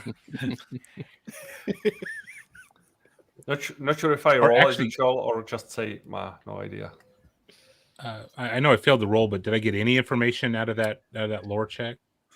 Let's see what you got there. So you got Also, a failure with a threat. So no. question for you. It may not be applicable, but with this injuries that we have from the metallic stuff taking over us, and that's stagnant, are we still getting setbacks for those? No, When I we're got not rid of. I got all those setbacks All are those gone. are If you gone? look on your Okay. character sheets, I already Oh, cleared you're them out right. for My you. character sheet looks awesome. So again, I think that we've picked up that upper arm. Mhm. I think we've gone through the series of maintenance tunnels, and we're now at a point where the next door that opens takes us back into populated Cloud City. I think as Double Charles check that steps everyone out, he takes a looks good. Well, I big breathe in of fresh air, I guess. before you And- step out, we've got concerns with Cloud City security and everything else. I wonder if we should split the party. I know, but whoever has the crystal go out and we're more of a diversion and potentially ensure the safety of this thing so it doesn't get in the wrong hands. Since we're unsure how it's tied into everything. Well, I'm pretty sure we need to report back to what's his name, Lobot. Lobot. Yeah. How big is this crystal? Okay. Because before the session, I spent XP and got hidden compartment. There you go. So let's think have we that created- happen. Let's have we that happen created- back at the trash compactor. We see a few things moved around, and you notice that Chal is, working on the back of DT, and then don't need I'm these. imagining Chal just putting his hand in front of Titus, asking for the crystal. Are you sure this is a good idea? Yeah, it's like furniture from IKEA. Jams it back in. Not that. Talking to DT. Are you No. sure putting this inside you is a good idea? Is it inert, Chal? What can I tell from the crystal when holding it? So as far as 4 of you are concerned, it is completely inert. But there's one of you that does sense a power and a strength from this crystal, and that's our marshal. I was going to cough that.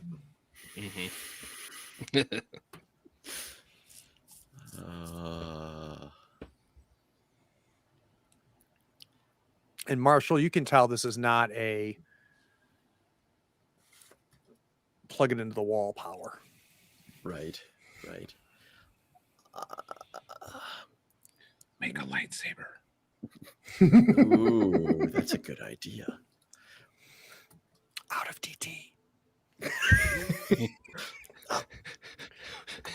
Marshall and Titus will just swing him together like a battering ram. Yeah, normally the person that responds, General Kenobi, is the person, not the 4 lightsabers. And as, All right, so as, we've got the crystal hidden in the compartment. as Charles Actually, I have not put it in the compartment. Oh, I'm sorry. I'm, Okay. Titus as is still Charles is holding looking it to and plug asking it about into the into our toaster oven. Syl holds up a hand and says, "Wait a minute, Chal. Remember the last droid this interfaced with? Maybe one of us biologics ought to be carrying this." This looks inert, and DT is like so conveniently has like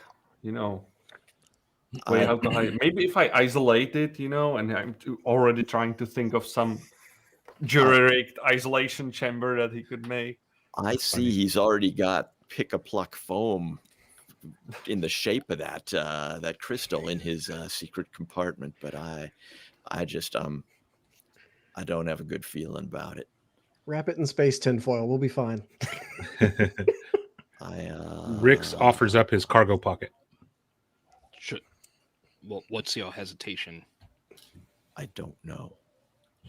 I see the same thing coming from it that I saw coming from XOX1. Not as strong. It might be sleeping. But I don't know. I don't feel good about it. Gotta say the line, Marshall. I got a bad feeling Thank about you. this. Jesus Christ, There it danced is. around the damn thing. There's IP here that we got to worry about. Right. Let's do this as a compromise, Marshall. I'll put it inside DT for right now, into his compartment. When we get back to the ship, it's yours to examine. But are we agreed that this is not going to Larbeck? This is not going to Larbeck.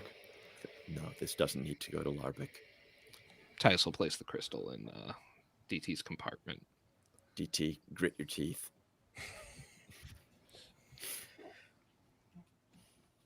Bring it on.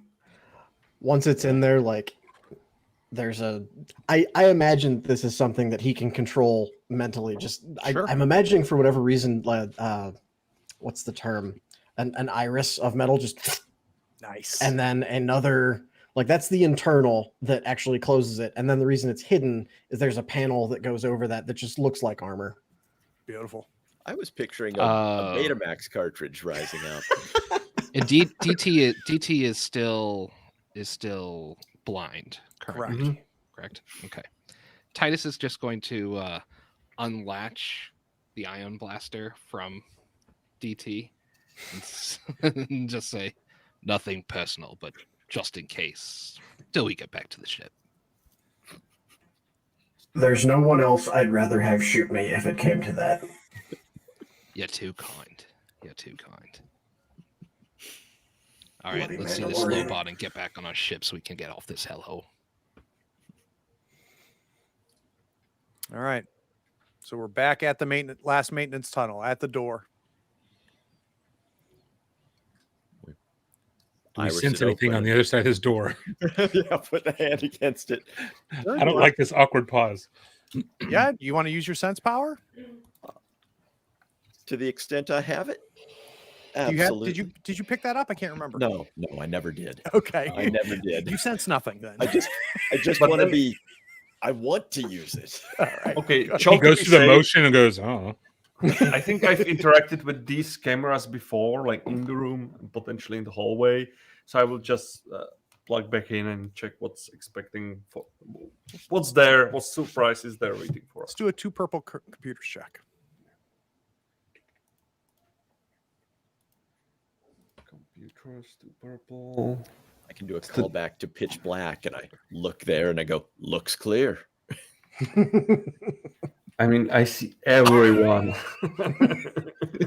Wow. Everyone. Wow. 1 success, 1 threat, 2 triumphs. Let's go ahead and take that as a stress. You take that as a stress. Oh, let me think about this. I think at 2 triumphs you can see Lando like putting on his new cape in his closet, can't you? Yeah. Yeah. Only Lando for cape too. defense. It's Lando. Do you trust me to spend those triumphs? Yeah, I think so. I Okay. don't know what. to do So then. you interface in and you get it isolated out to the cameras just outside the door. Leaning up against the hall on the opposite side of the door, you see a man, bald, with some sort of interface mechanism covering his ears, going around the back of his head. You can see Lobot there. As you pan the camera around, there's got to be 15, 20 Cloud City security there. With the first triumph, you immediately start searching and looking. And you notice that all of the information, the booking of the room, the landing records, the reservation at the casino, everything dealing with Lyra Wessex is gone. So as far as anything here in Cloud City, there is no record that she was ever here. You then route to check the ship. The ship is unlatched, repaired. And there's also no record that the ship is there or was ever there. But the cameras show it.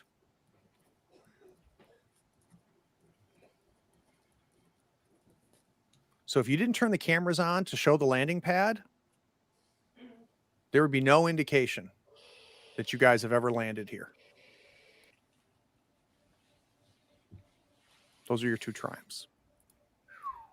Is Nice. there? Those are good triumphs. I will Mhm. And relay that's not that anything. And to be clear, there's nothing that Chal did to make that happen. Chal is just finding that out. I will relay my observation to the rest of the group. And well, is there any other way we could get out, not to pass by our friend behind the door?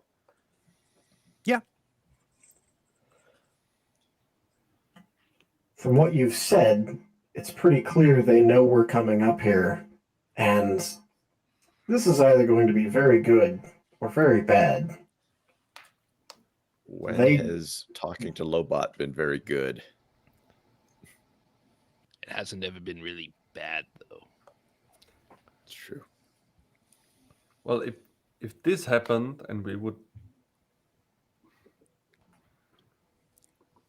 I think we wouldn't be talking now if there was something bad going on. I think they There must would be already storming this place. Exactly. Those doors would be open and we would be in a shooting gallery profile. I think based on our actions here, they are certainly at least should be grateful, number one. And number two, probably don't want any heat coming down on their operation here. For sure, we do not talk about the crystal. What With Lobo. crystal? What crystal? I think off we go then. So you open the door and you see exactly what you expected to see. Nobody draws a gun. Lobot stops leaning up against the wall. He looks to his left and he looks to his right, and he walks into the maintenance tunnel and casually just slaps the button and it closes behind him. We continue walking to our ship, right? He stands there with you. I know what you've done. Tomorrow, we have very important and dangerous visitors coming. You not being here is in your best interest. Couldn't agree more. Our mutual visitor related to who's coming tomorrow never made it here. We'll report that when they arrive. In exchange, two things. You take my escort back to your ship and you leave. Done Second thing, and done. if I ever see the five of you on Cloud City again, I will show you a part of my city that you've yet to see. Do we have a deal? Agreed. Don't Agreed. negotiate with this guy. Damn it. For perfect clarity, when you say the five of us, is that the five as a group, or are any subsets of that group subject to the same sightseeing tour? He just shakes his head. Said, I'll see to that. I put my arm around my friend, my electronic friend. And we head for the door. And DT totally delivered that not at all looking at him, just like, yep, this is a wall. I can't see.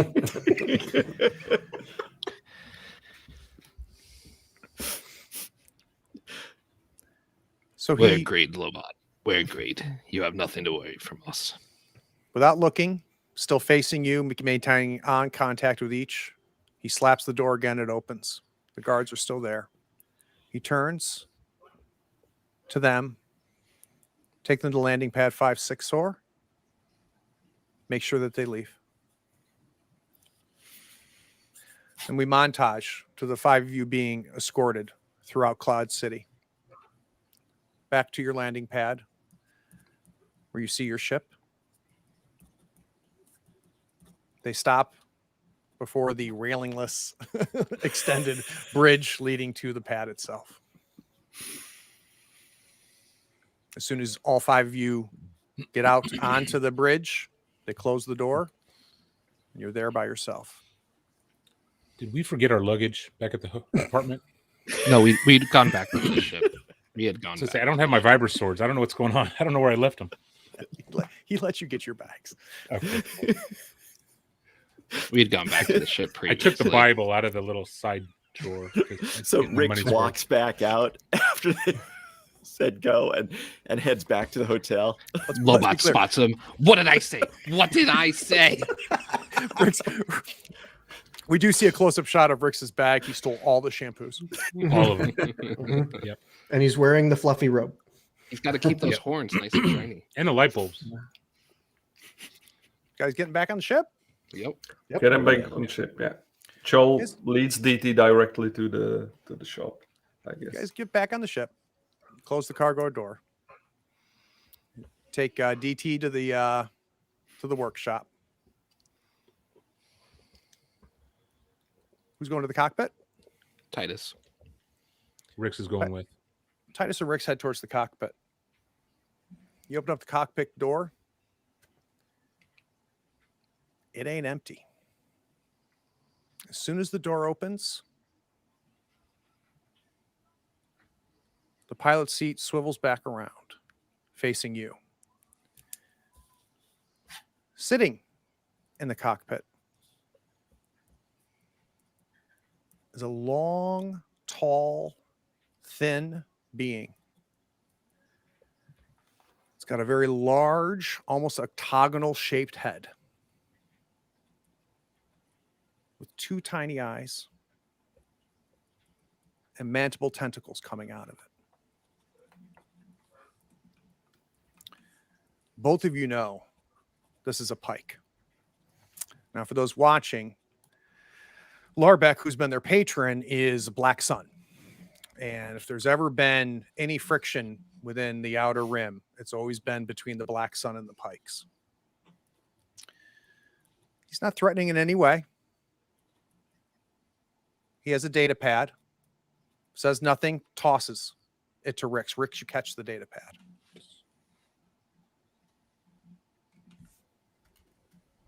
Gentlemen, it appears now we have a shared enemy. Rix, you look down to the data pad and you see a bounty for all 5 of you. 20,000 credits apiece, dead or alive, issued by Larbeck of the Black Sun. This motherfucker. Fade to black. Let's go to credits. We'll be on the other side.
So I'm just going to say that this is the end of season 1. We're going to go on a hiatus. I'm imagining maybe late winter, early spring, we should revisit because it looks like there's some unfinished business for these 5.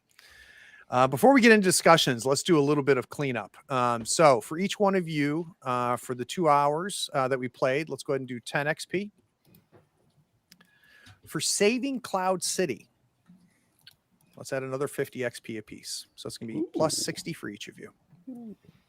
Will you be adding it, or should I? No, you got it.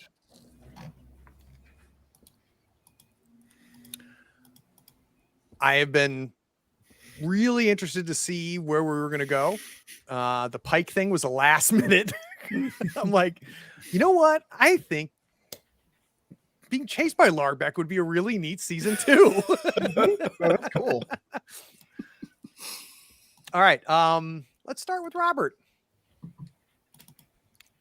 Yeah. What's up? Thoughts?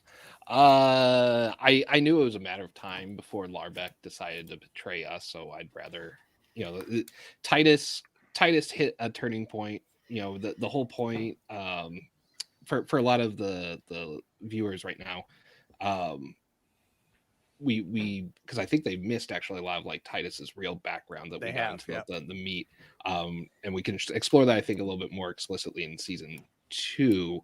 But Titus is from Mandalore. Titus is participated in the rebellion that we see in Star Wars Rebels against kind of the Imperial rule. Titus actually is of a faction with Bo-Katan, and he is taking a leave from Mandalore to hunt down a bunch of Mandalorians who murdered his family in the service of the Empire. And earlier in our game in this season, he did face off against one of those. But the only reason that he was working with Larbeck was more as a loose association of Larbeck willing to pay information that he hears about these other bounty hunters, but he has yet to pay up. It was more happenstance that that he ran into one of the Mandalorians already. So I say all this to let everybody know that in the mindset, like Titus has no allegiance, has no debt, has no obligation to them, and at this point, he is now viewing this crew of the Recursion as kind of his band of brothers and as a group that he's willing to protect. And he has revealed some, not all of this, but he's started to reveal a little bit of it to a prying Chal, and the Marshal knows most of this because of they're working together previously. But yeah, he the reason that he killed Lyra Wessex was that he hates the Empire. But he also is not a big fan of criminals either, and so he has no allegiances on this side. I will say that depending on like what we figured that the crystal, depending on what the crystal was, if it still had like the data or things like that, something that before the Marshal kind of reached out with his feelings, it was running through Titus's mind of like, we should maybe reach out to the rebellion, see if they want this, if it's a power source that they could use, or if it's something, and we could, make a pretty penny. But Titus, while not necessarily interested in joining the Alliance or anything like that, he cares primarily about Mandalore. Loves sticking it to the Empire in any way that he can. So, Robert, for the other 4 characters, Mm-hmm. who are you most interested in seeing their arc in the next season? So of the 4 characters, who do you want to see more of, more development of, more progress with, progression? Who are you most interested in watching in season 2? I'd say that it's a tie. I loved getting to see more of Rix's underworld contacts and archaeology stuff. I'll put I a would love +1 to, on that one right now. and I would love to see even more of that. And and it is in conjunction with somebody else, which is with the Marshal. Because I think that that's something that has gone a little bit unexplored now that we from a meta standpoint know that the Marshal is gaining these force powers.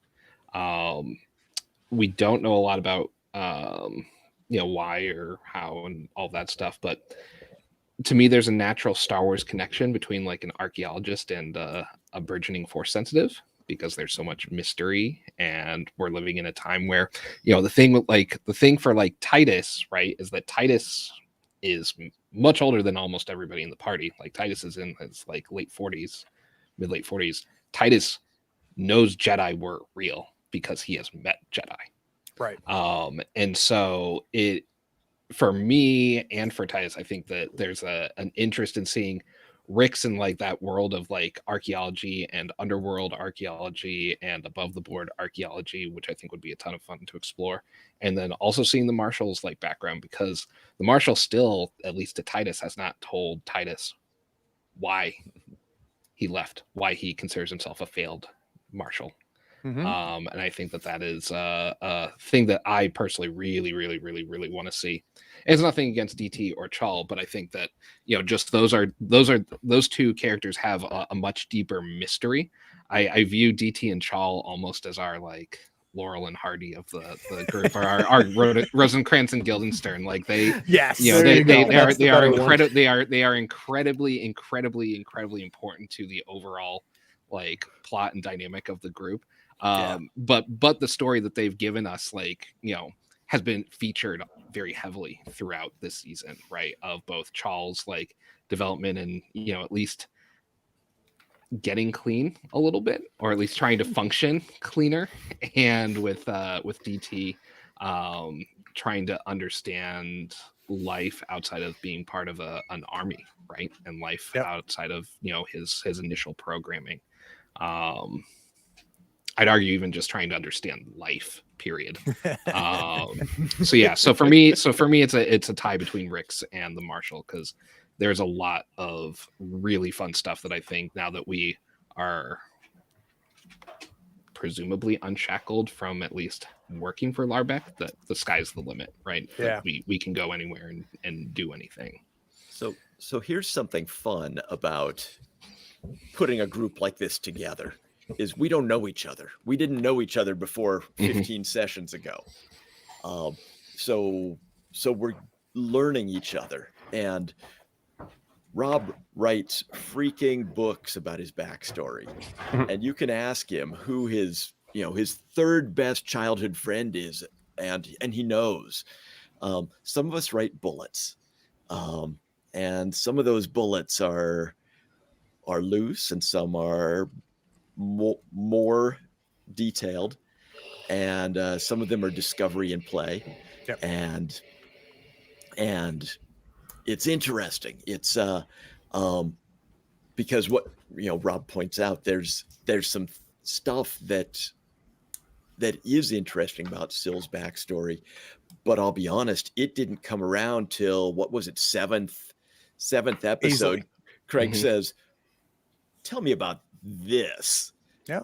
And I sat down for multiple days and multiple rewrites. And I'm sorry for blowing up your inbox, but of let's get this on paper. Yeah. And then there's a footnote in there, and I won't point to who it's with, but there's a footnote in there about the mutual shared history of Syl and one of the other characters that we don't even know about yet. And it's very interesting to get to know how other people build character. And the one thing I'll say about that, Keith, is that generally speaking, I favor more the let's find out who these characters are in play. That's definitely where I lean towards. And I was a little hesitant at first with Robert's novel when I got it. It's 3 paragraphs. But I will say, to Robert's credit, my concern always there is of shackling the character, right? Of boxing the character in. And luckily, Robert's an experienced enough player to know not to do that, right? To know not to let that limit what's possible, more to give him just a place to jump off from, which I really appreciate. Now, Keith, remind me, this was your first time playing this system, right? Right. So let's say that you were put in charge of convincing somebody that they should give this system a try. I'd be curious to know what your bullet point selling points are. So what are 2 or 3 things that you think make this system fun? Because I know you've been enjoying yourself. And then I also would love to know a criticism or a thought too. So Well, yeah, let start me answer positive. it. I'm going to answer with a yes, but. Mhm. This is a phenomenal system for people who want to tell a story and like the challenge of fitting the story to the bones of the dice. Here's what you've got. You've got a despair. You've got 2 triumphs, and or you've got 3 advantages, whatever. or 4, 9 setbacks or whatever that was. Thanks. Thanks, dice. And that's great. I play with kids. Kids, I'm finding, and other people's mileage may vary a lot, but with the kids I play with, they like a more concrete system. Yep. I swing, I hit, or I swing, I miss.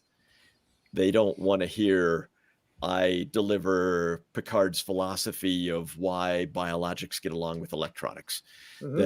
That's not of interest to them. So know your group. Yep. If you've got a group that wants to tell a story, and many groups do, it's a fantastic system because it gives you that challenge of, can I tell a story that fits with these dice? And the dice say, here's the twist. Here's what you got to deal with. Yeah, it's I agree. I think an experienced group is critical, and they don't have to be experienced with this system, right? Like Keith, you came in here with a lot of RPG experience, and it didn't take you long to embrace it. This is straightforward, and just a counter example, proving myself wrong.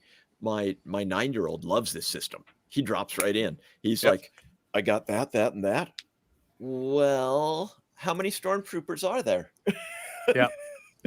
No, but I don't disagree with you. There's value in having a system that is success failure, not success with complications, not failing forward, which is a lot of what the narrative dice can do. So I think that that's a very valid thing, and know your table is good. Vaslav, you had played Star Wars before, right? Yes. In fact, you had run it before. I've run Age of the Empire, and I've played the Rebels one, Age of Rebellion. I guess. Age of Rebellion, yeah.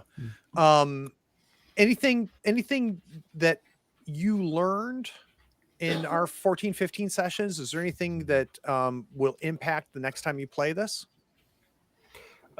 Next time I GM this, I will be resuming at least with my co-workers in October. So I'm planning ahead what we will be doing next, and it's important to give more space to players. And the interesting comparison to what Keith said is they are not kids, obviously, but most of them are first-time players. And I think one of them played World of Darkness, like the vampire system. And it was more focused on the succeed, fail, more maybe even on the wargaming D&D style approach. Yep.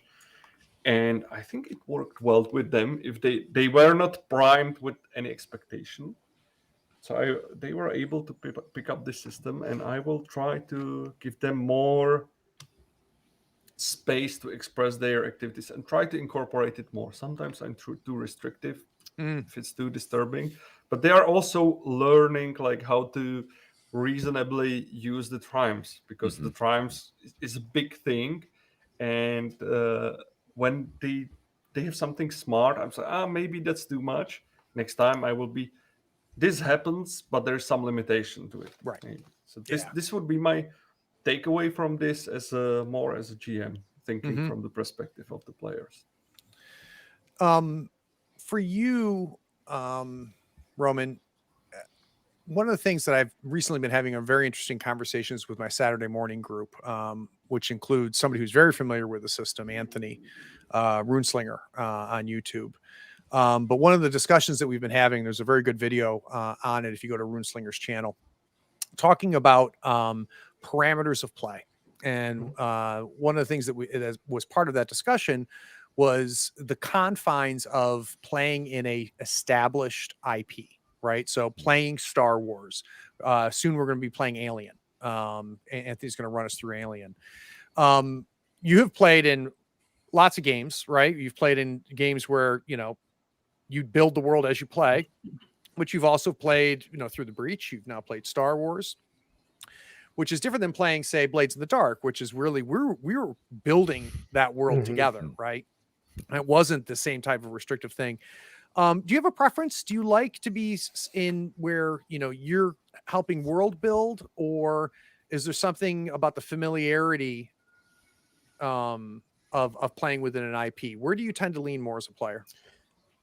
The lean there and the degree to which the lean goes for me is entirely dependent on what IP you're talking about. For instance, like, I've played the Star Wars system before, and I am comfortable enough with my knowledge of Star Wars as a world and an IP that I will happily play in it. I do not feel confident enough that I know things beyond the movies and the Clone Wars shows where I would run it. Like, I feel like I would be it would be too derivative of what small corners of the world I know. Yep. Where I'd run it. But if you, as a DM said, or as a game master said, here's the world, I would totally know enough to be like, I can make a character and figure out how they work in here. Yep. In that said, in general, I find myself a little bit more preferring, because of that, let's create it together, because I don't have to have that worry of, am I getting this right? Am I remembering this correctly? For me to get this subtext into this RP conversation where it makes sense, both for my character and for the game. Whereas Blades in the Dark, our first session, for anybody that went it, like, I'd glanced through the book a few times, and I read over a couple of the pages of the different things, and we ended up running into the house of the second in command for one of the other factions, and without actually knowing that much myself, bullshitted our way inside. Yep. And completed our mission there, which there are areas in Star Wars where I would feel comfortable doing that. And there are areas where I'd be like, I cannot, as a player, RP that convincingly. And yeah, you can hand wave it and go, yeah, I roll my deception and insert BS about how to get inside here, but it's so much more fun and feels so much more in character, like really role-playing game. RP, that is the thing that drives this. The game is fine, but it's the role play that pushes it, and that is when you can add that as the spice to everything convincingly. That's what really makes it for me. All right, so Nick, 2 questions for you, my friend. One is, you've now played several systems with us. You've played a few systems without us. When I say us, I mean on the stream here. I'd like to know right now, of all the systems you've played, which one are you liking the most of all the ones that you've played, as part of Third Floor Wars? And then I would also like to know, which one are you dying the most to play that you have not had a chance to play? So let's first start off with what you've been enjoying the most of all the games you've been a part of. I've been enjoying the most Fear itself. And I think part of that relates to my maturity. I'm gaining maturity in the RP systems and how to build characters and how to set myself in those characters.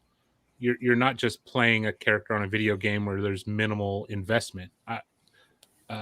Starting a new system when we did Fear itself, I saw myself in this role. I knew enough about. I mean, it's set in the 90s. God damn, I was raised in the 90s. Of course I know the 90s. And so there's nothing crazy where I have to read 9 core books and supplements to know the world so I don't say something stupid. It's just go with it. Go have fun. Here's your rule set and go for it. I thrive. I've learned that I thrive in those environments where I don't have to read 3,000 pages to Right. know what I'm doing. So I that's my favorite, and the one I look forward to the most right now is Fear itself. I think it's also cast related because that cast is pretty Yeah, fantastic. it's another strong Mhm. cast. Yeah. Yeah. Yeah. And I'm not going to lie, today's session, this was my first RP with you, Craig, I believe. Is that It right? was. Yeah. And I forgot how much I love this system and this group because In this it's group.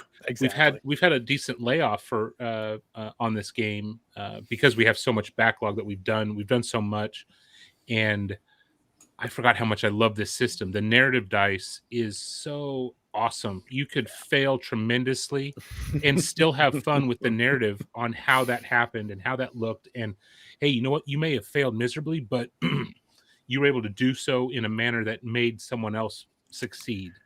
And I just love that give and take and that variable that goes in that really gives you the flexibility to improvise without needing to know all the canon Star Wars stuff. I mean, if you fail a shot, oh, you shot the box next to you, so that gives someone else a better shot. Yeah. That's something that you can improvise with no knowledge whatsoever. And it's one thing I love about this system. And these players are fantastic. I found myself watching players play the game more than playing myself because I was so enthralled with what they were doing. I was like, oh wait, I'm Rex. Okay, get back into it. So I really love this game and this system too. So here's something that's that I'll leave you with before we do the quick plugs on what's upcoming is we had 2 instances today where we just had epic rolls where just 2 rolls changed everything and became the epic moments. And I've now played this system enough that I used to think like, boy, I hope that happens, right? I hope that we get, at a crucial moment, an epic roll. What I'm beginning to realize now is that it's not a coincidence that these key sessions have these epic moments, because I think what really is happening is we're waiting for those rolls to happen. And when we do, we turn them into those epic moments. So you think about the 2 rolls where we had 2 huge rolls where things just went fantastic and they became turning points. But had they been failures, we would have just kept going, waiting for that moment, right? To turn that into it. And I really like that. And it's something that I think I've learned a lot running this system now, is that I used to think like, God, you remember when that happened? Like, wow, what a roll. And it changed everything. And like, it happened at the best time. No, it just happened. And then at the table, we turn that into the best time. We make that the moment. We make that when it all came together, when it all happened. The fantastic rolls that we saw that, shut her down like that. I didn't know how I walked into this, had no idea how you're going to take care of X1. I just knew you weren't going to be able to shoot the walls. I knew that it was going to be wave after wave after wave. You take out the tentacles, 6 more show up. When you laid down the ground rules and said the time for talking is over, I went, oh. Yeah, like, and I was just, but I knew that this table would figure it out. That this table, aided by the dice in the system, that we would find the moment where we have an epic defeat of a huge big bad, and it's great. All right, real quick, we've been running long. Let's talk about what's coming up. So this Monday, the 6th at 1 p.m. is the 2nd episode of Deadlands. If you've not watched episode 1, go watch episode 1. It's a hell of a ride. Episode 2, believe it or not, it's only going getting better from here. It's a fantastic scenario that I'm basing it off of, written by Shane Hensley, who's created Deadlands and Savage Worlds. So that's Monday, Labor Day for us in the US, September 6th, 1 p.m. The next day, Tuesday, September 7th at 8 p.m. is our top secret Malifaux stream. We'll be releasing more and more information on Third Floor Wars' Facebook page. So make sure, if you're not following the Facebook page, tomorrow we do the final block reveals on the art for it. And I'll start teasing what the heck it all means. But Tuesday at 8 p.m. Eastern.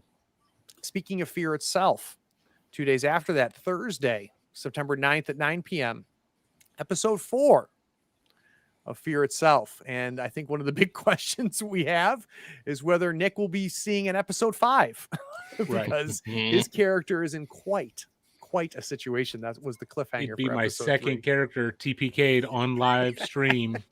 And the first character that he lost was in Mothership. So episode 3 of Mothership is going to be Sunday, September 12th. So a week from tomorrow. And that's going to be at 1 o'clock. Voslev is playing in that, as well as Nick. We have been having an unbelievably good time with Mothership.